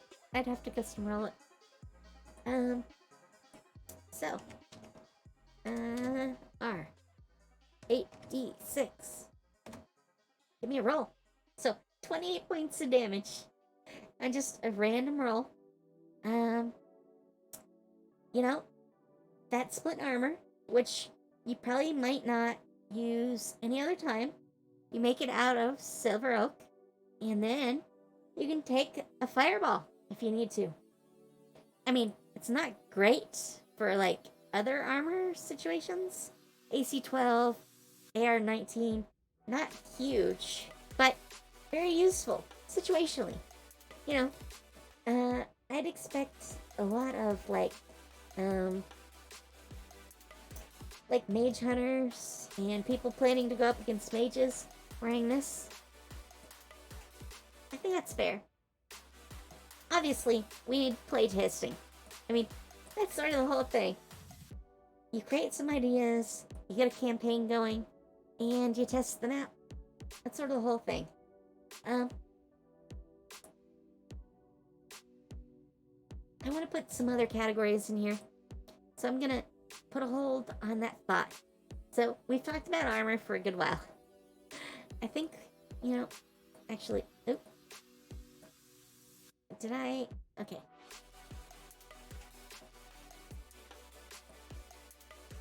Okay. Alright. Yes, that was just off of this page. Alright. Sorry, I had to check. I wanted to know if I still had this up for something else. Alright. We've done that one. Let's go to the world. There's some categories here. Oops. I'm not sure what to call this menu, but, history of Celestia. I have a lot of stuff for this already done, because it's already in the other pages, and we're just copying over. History is important, though. Geography of Celestia. That was something I was working on last time I was playing around with the setting. We were working on making geography for it. I hadn't finished. It's been retooled a couple of times. Celestia as campaign setting has been around for maybe 6 years. It's been kind of my high fantasy go-to for a long time. So I already have some stuff built up, obviously, but I've redone it several times. I constantly seem to. So history, geography, deities of Celestia. Okay.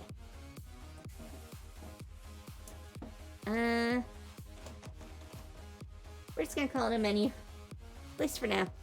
We'll rename it sometime. Alright. Let's bring in the deities. There are 2 sets of deities. Alright. Religion. There is the Pantheon and the Wheel. Yes. Alright. So, there's that. Oop. Wrong page.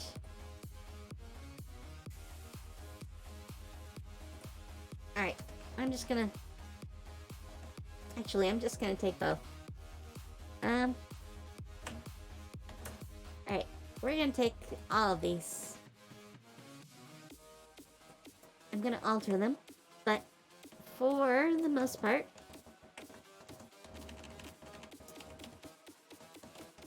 these are the types and our gods and goddesses. I found some really cool art that I used as a basis for these. I'm just gonna list them for now. Unlike normal D&D, planes are a little bit different in this setting. I think that's probably the biggest change. You don't have, different, cosmology, I guess you could say. There's a very different cosmology. In D&D, you have a lot of planes. Yeah. Like your outer planes. All these. All these in Celestia are aspects of the astral plane. So, the gods make their dominion somewhere on the astral plane. And that's why, there's no hell, per se. There's a realm called Hell. And I'm not even sure who would. Well, yes, Asmodeus is the king of Hell in this setting. But Hell is a realm within the astral plane.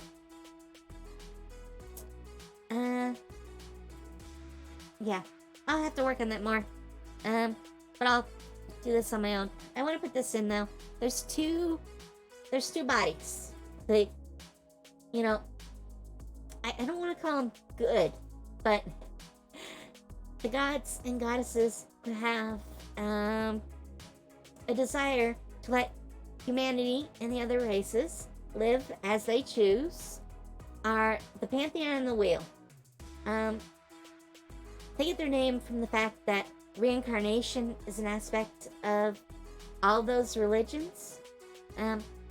You serve out your life on Earth, you get to rest with the gods, and then they send you back to live anew. That's the sort of concept that they follow. The other pantheon, the Pantheon of Corruption, as it's called, believe mostly in power. It's all about whoever has the most power, and they tend to corrupt their worshippers.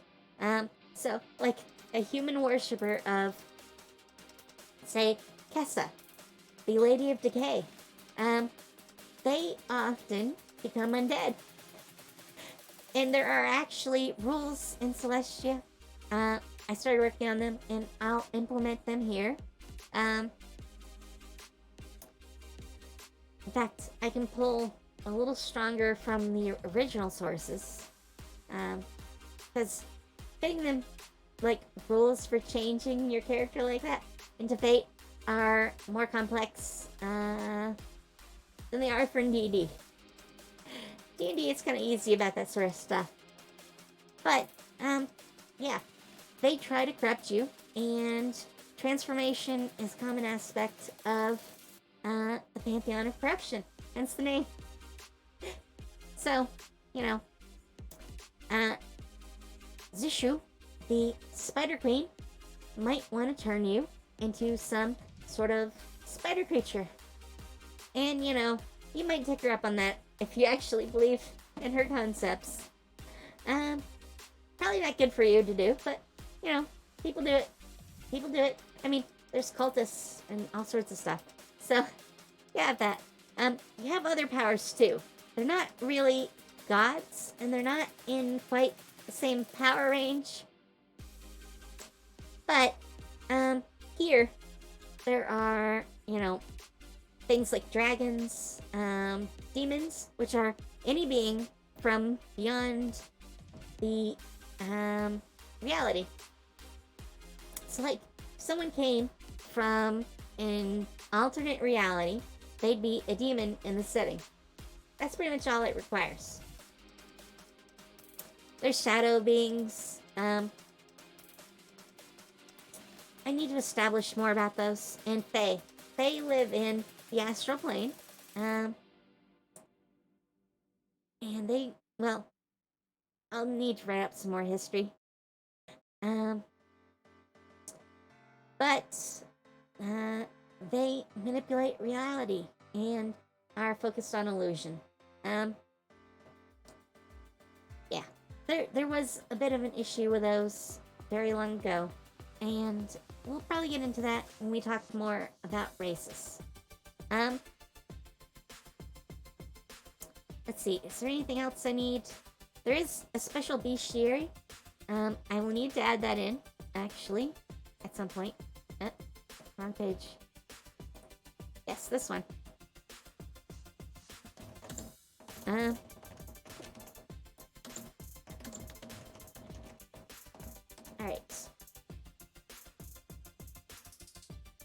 Definitely need to mark that in.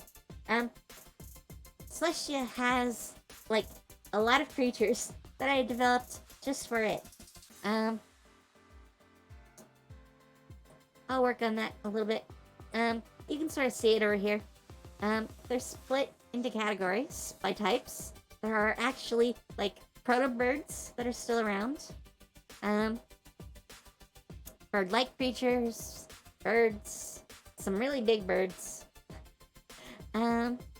aquatic animals like mantis, special types of fish, including some we would probably not ever want to see, at least in our world. Snakes and eels, special types of bugs, special types of mammals. They have some types of mammals that have died off in our world, but hold on in theirs. Hybrid creatures. Several types fall in here. Griffins, for example, and I have several categories. We'll talk about those sometime. Herd animals. They're, D&D doesn't tend to care about, like, elk. But here, I have a bunch of herd animals. So, if you want to go out hunting, here's some animals you can go hunt. I kind of like that. Some types of turtles. Some other creatures. A bunch of lizards. Aquatic animals. And these are all lizards. Basilisks fall in there. Cold-blooded creatures. They fall in there too. Dragonkin. Lesser dragons. I also started working on humanoids. Like harpies. What I called rockmen. I should probably give them some sort of name, but I have not yet. Land sharks are in here. Manticores, which probably are a hybrid creature, so they should go up above. But I've been working on this for a while. But sometimes I go a long time without working on this setting. So, it's, that happens. Alright, so we have that, let's not go into that yet. Let's go into classes. Classes, we don't have any framework for that yet. And classes in the original Celestia, create a character. Oop, art. Can't show that. There's archetypes, because Fate doesn't really have, like, classes. So, I wanted a feeling kind of like you were playing, say, an MMO. So, I created what I call archetypes, and I had to fit those into the framework of Fate. So, they are here. But we're probably not going to go with those. We're going to use, or at least alter, normal D&D ones. So, that's where we are. Let's grab the D&D ones. Hang on.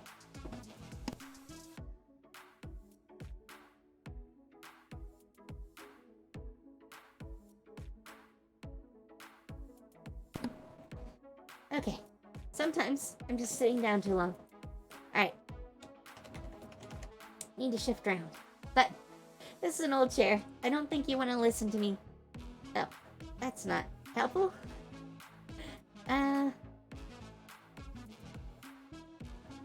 Okay. Classes. Alright, here's our base classes.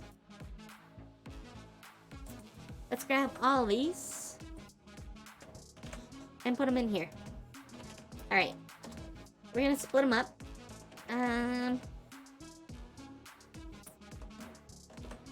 This goes down here. Alright, so we're gonna try to relate these to what they are in the setting. Okay.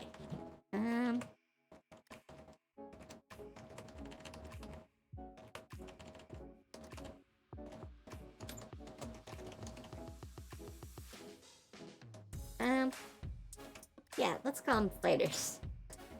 It's probably easier to call them that.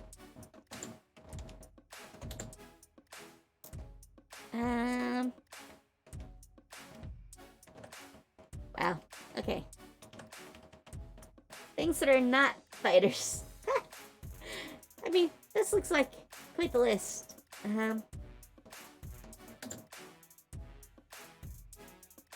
I want to call them rogues, but I mean, that would not make sense. Here I have them split up a little more. Because this is more oriented into the type of, like, role they fill. Whereas in D&D, roles are kind of minimized these days.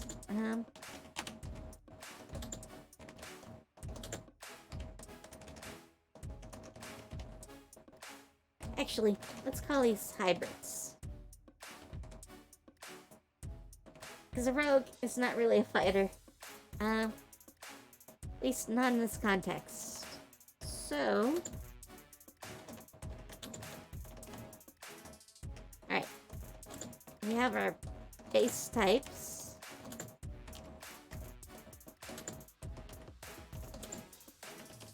Alright. Actually, let's make these into subclasses.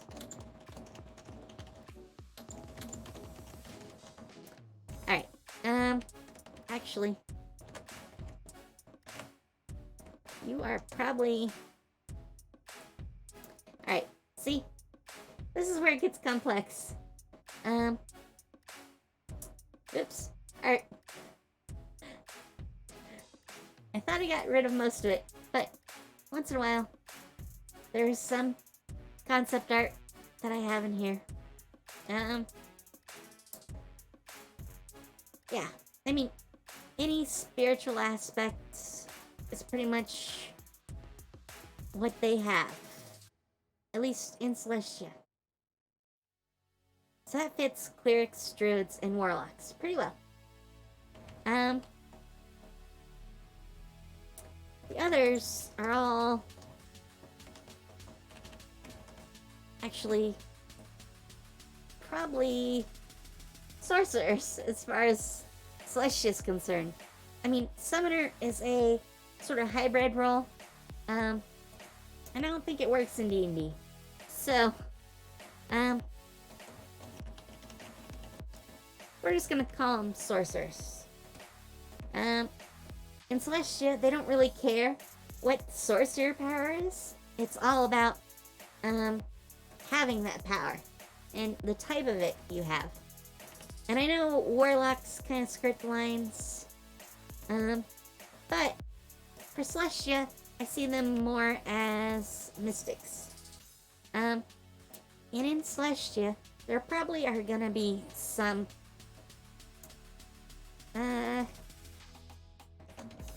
warlocks of Celestia. Okay, just because I know I'm gonna need notes on these, and I want to call them warlocks in here. Alright, druids of Celestia. Okay, druids. Right, and clerics of Celestia. Alright. So we can have pages for these guys. Really, there aren't many changes for sorcerers and wizards, but these ones, the mystics, there's probably some big changes in there. And even hybrids, I mean, bards can cast spells, so I guess you could call them magic users. Oh, actually, there should be like arcanists in here too. Actually, I'm pretty sure they're called arcanists.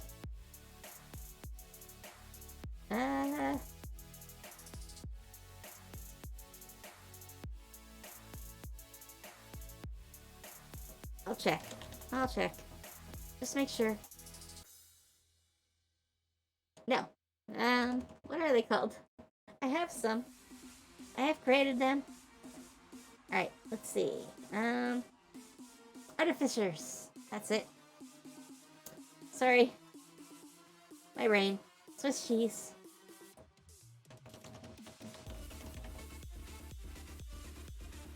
Am I spelling it? Okay. Alright.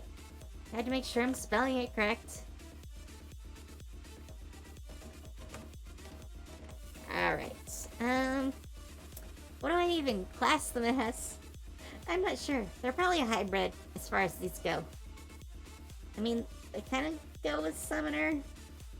Eh. Yeah, let's put them in the hybrid category.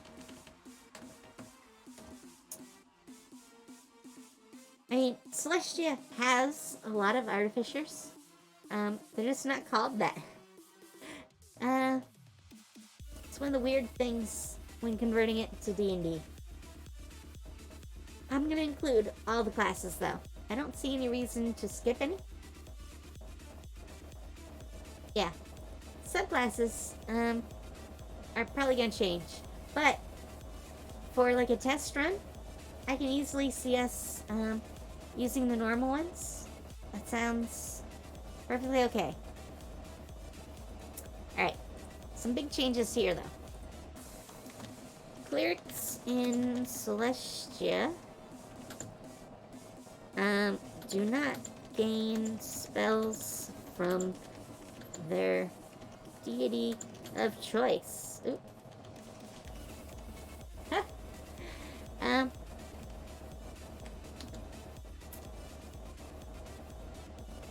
This is going to affect a lot of things. As such, they do not get domains.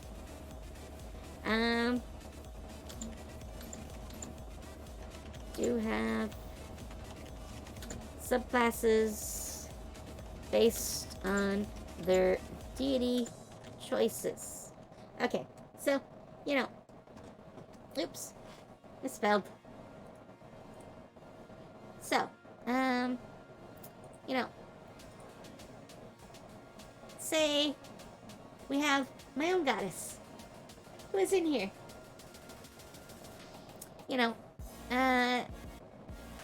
She is going to have a specific set of, like, subclass aspects, for a cleric. But I might change that, actually.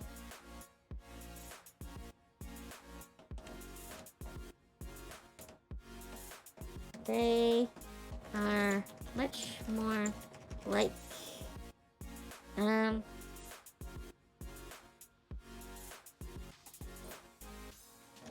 other spellcasters, such as wizards.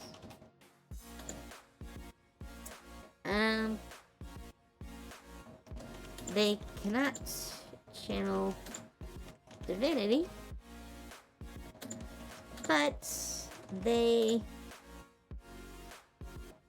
still have the ability to have a broad list of spells.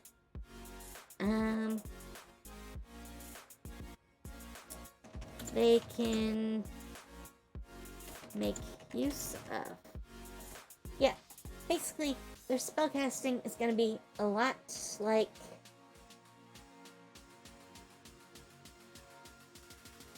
how do I want to put it? I'm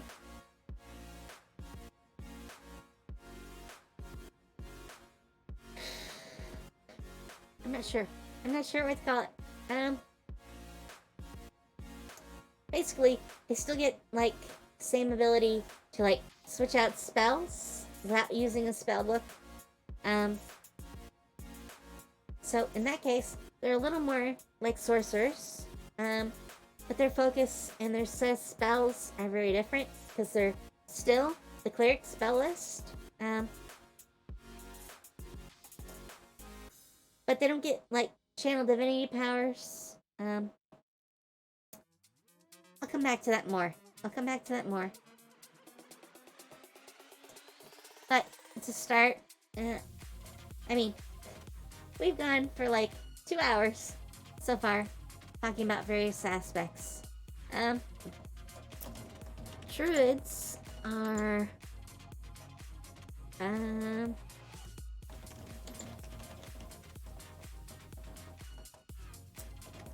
followers of,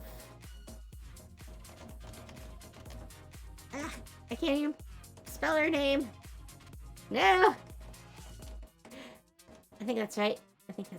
Let's double check. Just make sure. I will copy that. To make sure. Okay. It was right. Alright. Druids are almost always... Oh. That's what I wanted. Almost always... nope. Okay, I don't know what I did. But I got rid of the word. Not quite what I wanted.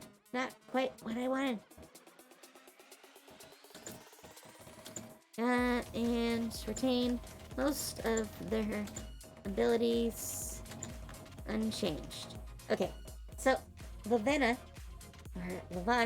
or however you want to try to pronounce her name, is the goddess of the moon and change. So as such, she's also the one for like creatures that can change form. So druids would be the obvious choice. I don't know if I would like change how they're done, but for now, I think we can go with that. Alright. So that's our note on them. Warlocks. Okay. Warlocks are gonna be hard.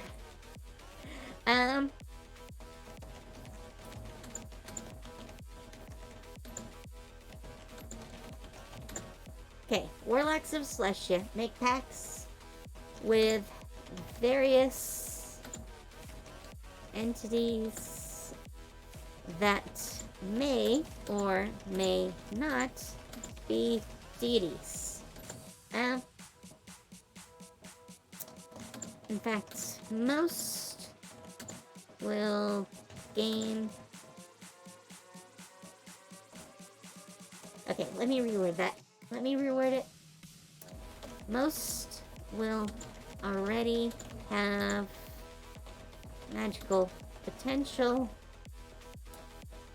but will form a pact with a fey entity, demon, or I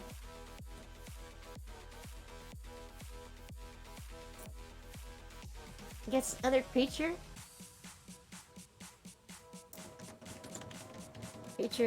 to gain more power. Okay.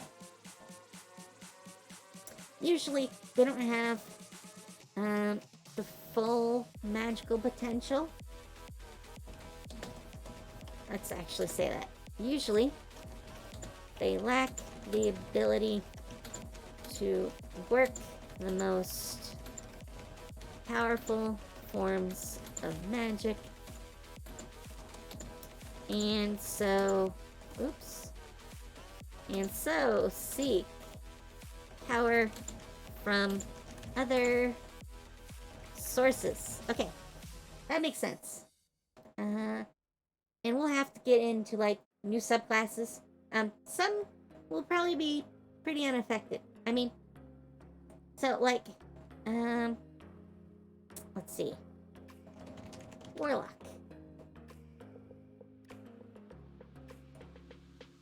Let's go all the way down. Okay, Archfey and Fiends, probably unaffected. Celestial, also kind of probably unaffected. Undying, maybe. That kind of goes with like someone who becomes an undead and that transformation. Genie definitely could do. Fathomless and the Great Old One could tie into Daggeth, or Samanis, which actually have some good example art for, but I'm not gonna be able to show you. Because I don't own it. That's why I call it concept art. But it's what I looked at when I had the idea for something. But I can't actually show it to you. You've gotten some brief glimpses that you shouldn't have already from my old notes. But yeah, some of these might do special bargains, I could say. Like Daggett is probably the one that like Fathomless would take. If he does packs, I'm not sure. I've never thought about that. The original Celestia did not really have warlocks, at least not as like D&D sees them. So it's a little hard fitting them in. This though you could think of as like a spectrum.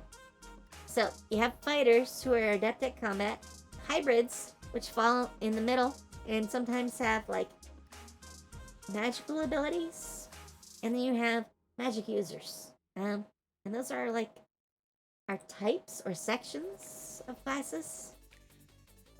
I think this is all the ones given in D&D. And they all will work. Artificers are common because there's a lot of relics left over from the past. Barbarians are actually kind of rare, but there are some tribes in less populated places, and you can probably find them there. Probably renamed. I mean, that would be like the Destroyers. In fact, I'll make a note.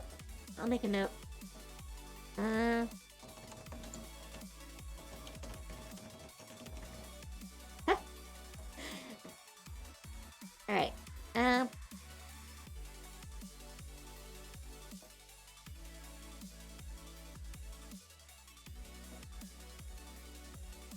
Really? Let's...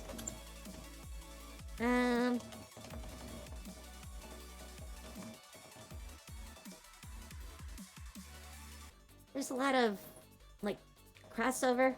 I mean, Gunner is kind of like what the Artificer is. At least within this setting. Reaper kind of too.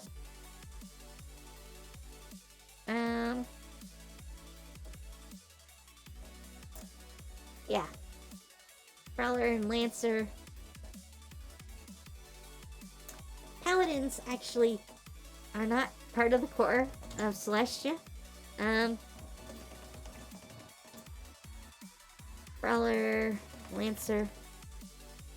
Well, actually, Brawler is probably a monk, which is a much heavier combat class in the original. But in D&D, not so much.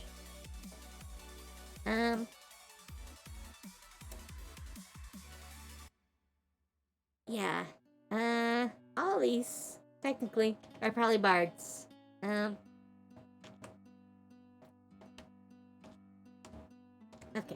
We're just gonna mark that in there. There's gonna be a lot of types of bards. And some very different ones. Actually, let's make a page for those.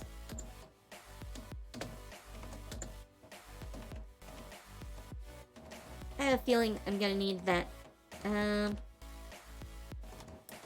let's just do one of each.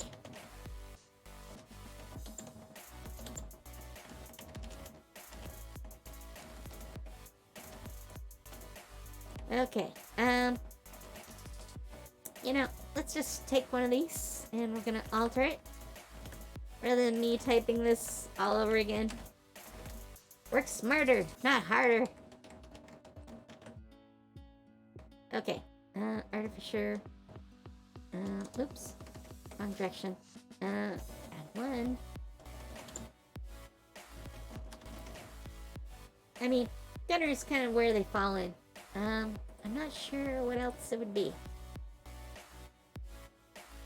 I mean, there's lots of types in there.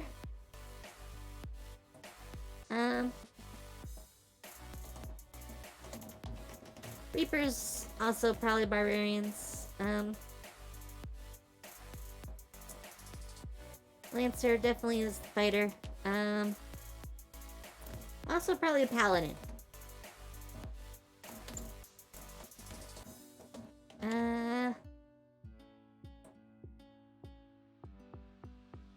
Slayer and archer.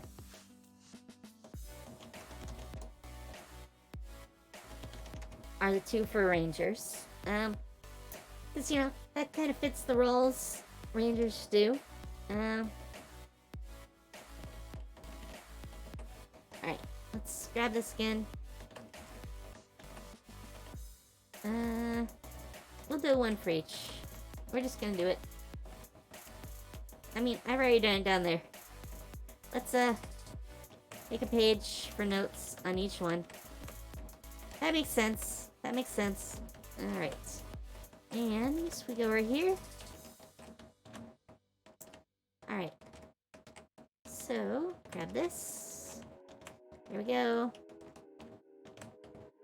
Alright. Fighter.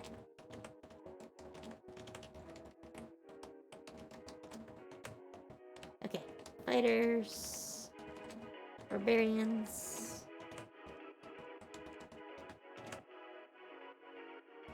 Okay. I did not mess that up. Alright. And Artificer.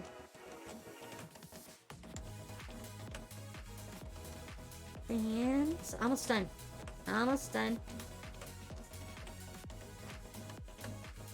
Okay. One last one.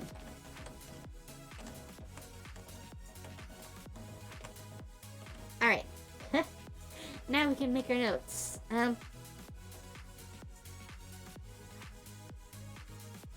Yeah. Let's do this. Okay.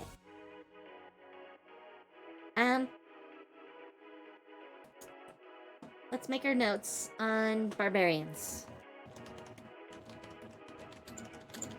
Barbarians in Celestia are not limited to light armor. Well, no armor or light armor. That's probably the first change. And will be known for wielding large axes and blades. Yeah, I mean, that's probably sort of the definition anyways when it comes to barbarians. You don't usually expect them to wield like a halberd and have fun that way. But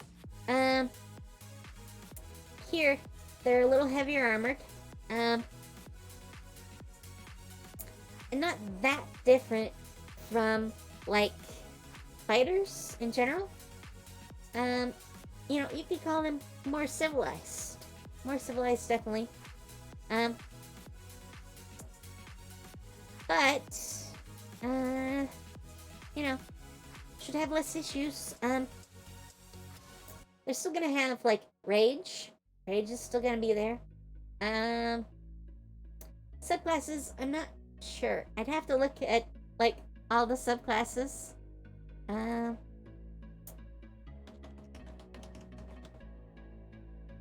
Okay, so how many subclasses are there? Some probably do not apply. The Berserker, probably yes. Totem Warrior, hard to say. Storm Herald? I'd have to look. Battle Rager, probably. Not sure about Path of the Beast or Path of the Wild Magic. Or the Zealot even. Or the Storm Herald. I'd have to look at these. I'd have to really look at them. Definitely different paths. that they would take. I'm not sure what though. Yeah. Mostly it's about being decently well armored and, going all out into a battle with a big weapon. That's pretty much the barbarian of Celestia. So slightly different from D&D. Let's see. Sorry. Forgot to turn off the mic as I moved around. Alright, fighters, paladins, probably much the same. In fact, fighters probably no changes. No real changes. Paladins, probably some changes.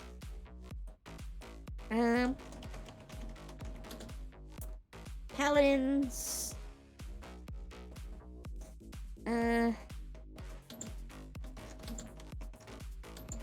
most of their special abilities, like lay on hands. Okay. So, yeah. I'm not sure. I could see them still having smite.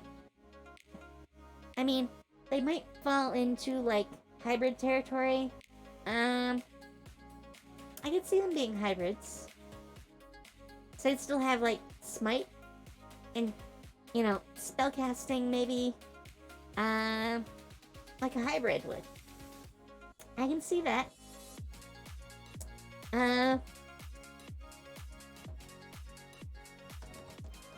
Get some of their special abilities, like lay on hands. They are a hybrid type, which have limited spell casting potential. Most, in fact, will be known as I didn't capitalize that. Spellblades. Okay. So, obviously, subclasses will be very different. I'm not sure what they are even gonna look like. Not yet.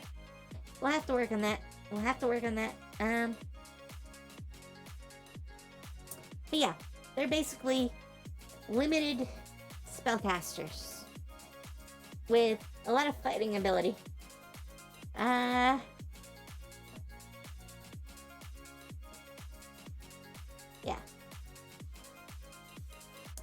I think, Spellblade is fitting for a paladin. I can see that.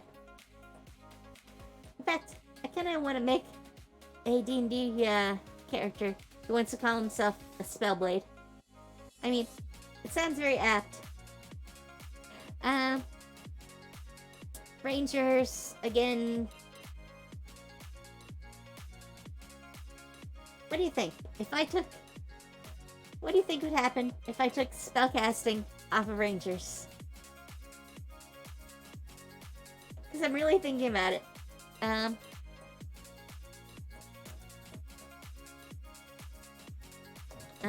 Not all Rangers will have spell casting ability. Okay.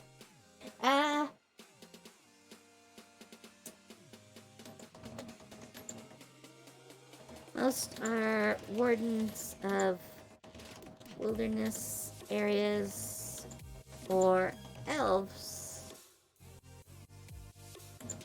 protecting their forests. Okay. And I haven't really gone into elves here. There's a lot of elven history. So that's gonna factor in here.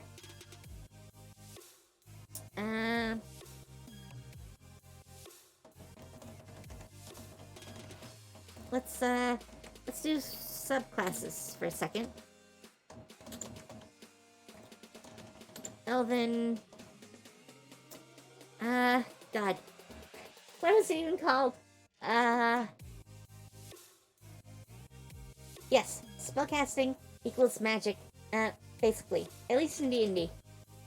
Um, Either divine or not divine. It doesn't really treat them differently. They're all just spellcasting classes.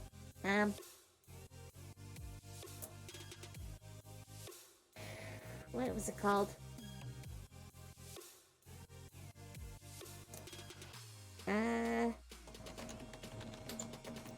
Okay.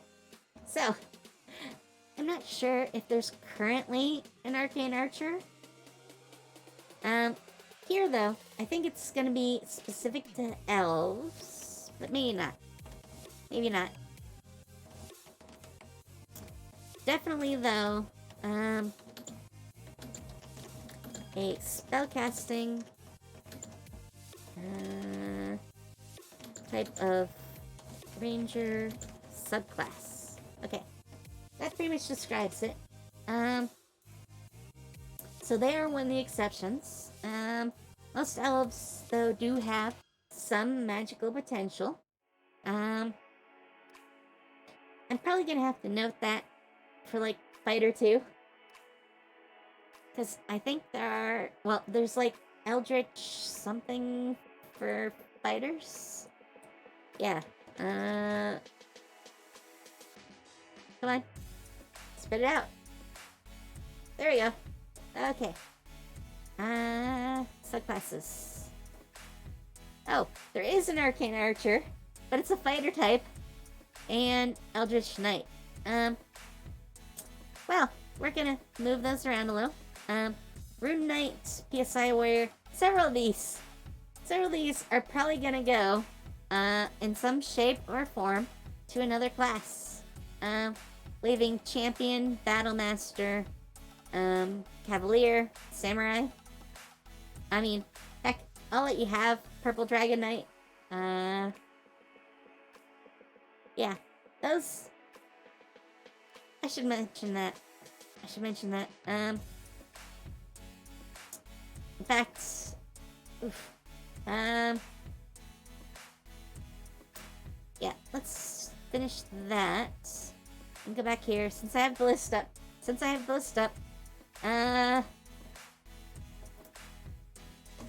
Fighters rarely have spellcasting ability in Celestia.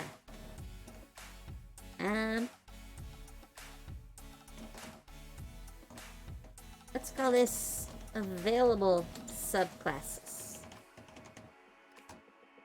Oops. Okay, and this is gonna be a list. Actually, let me just copy paste from here, since we're just listing them.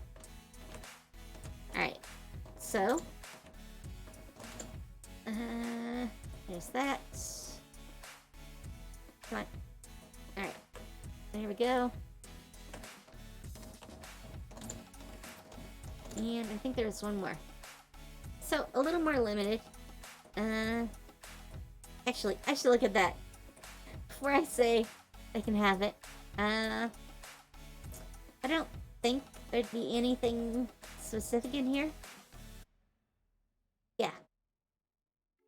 Yeah, there doesn't look to be anything specific in here that's gonna be an issue. So, yeah, that one will easily fit in. Okay. So, that is our list of available subclasses. Alright. You know, I should probably do that for some of the others, now that we've done them. But, probably not yet. That's gonna be the case with the Rogue, too. So, actually, I should probably call up Rogue. And we're gonna look at the subclasses. Alright. I mean, most are gonna be very, are mostly the same in Celestia, though very few are spellcasters. Alright, and then we put available subclasses again. And I misspell it. Well, not misspelled, but, you know, wrong. I did it wrong. So, thief and assassin. Those come over.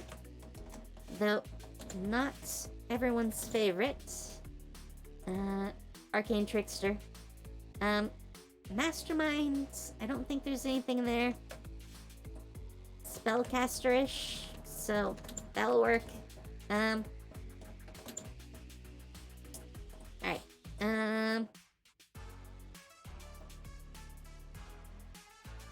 Okay, well, that redoes a few. Let's just do this. Alright.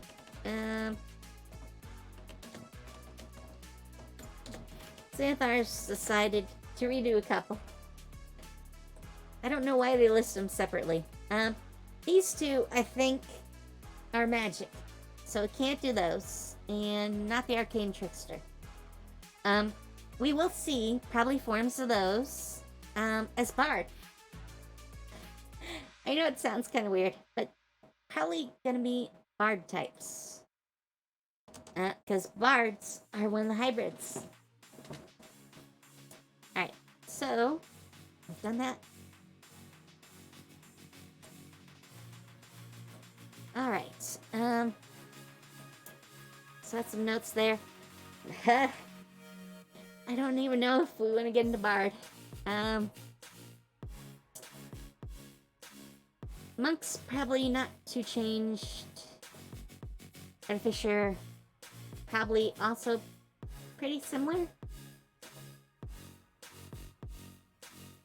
Yeah, probably similar.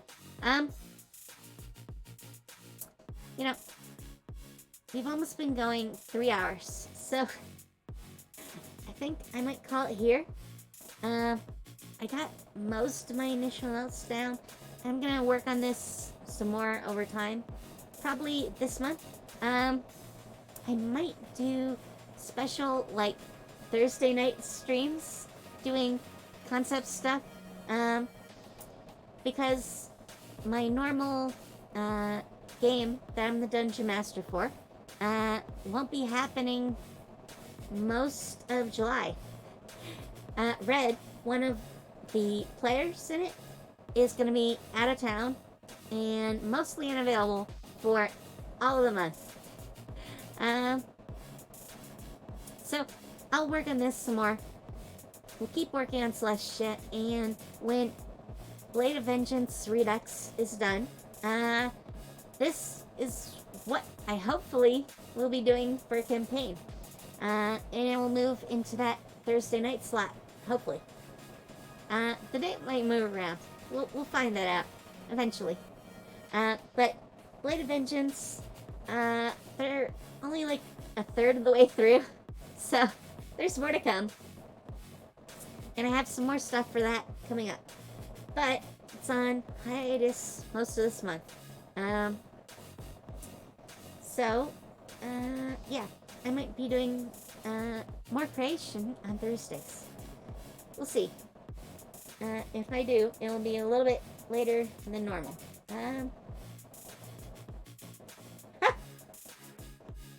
Sorry, I'm looking at people we can raid. And, you know, I think I'm gonna have to still raid her. Except, her stream title is I don't stream on Mondays. But she's streaming. She usually, though, is doing D&D. So, or if not D&D, at least tabletop role-playing games. So, I think we're gonna raid her. We have before, but she's cool, and I like her. So, yeah. Let me end the music. I will be back at 9 o'clock tonight for, our VTuber D&D session. I'm a player in it. A Twilight Cleric. Should be fun. We're level 1 though, so it's very easy to completely loose. Yeah, but oh, I didn't actually hit that. Okay, I'll be back after dinner with that. It's I think later tonight at uh at 9, I think. 9 for tonight. Yes. It was 8 last week. It's 9 this week. They're playing with me. Messing with my brain. Alright. Let's see here. Alright. I am going to watch your ads real quick. And then we're gonna fire off the raid. So, thanks for coming. Have fun. Take care. And see you later tonight. Hopefully. Bye. I'm gonna see about moving her over to it. Because she can jump farther than... Oh my god! Back, back, back! No! Jump back! No! No!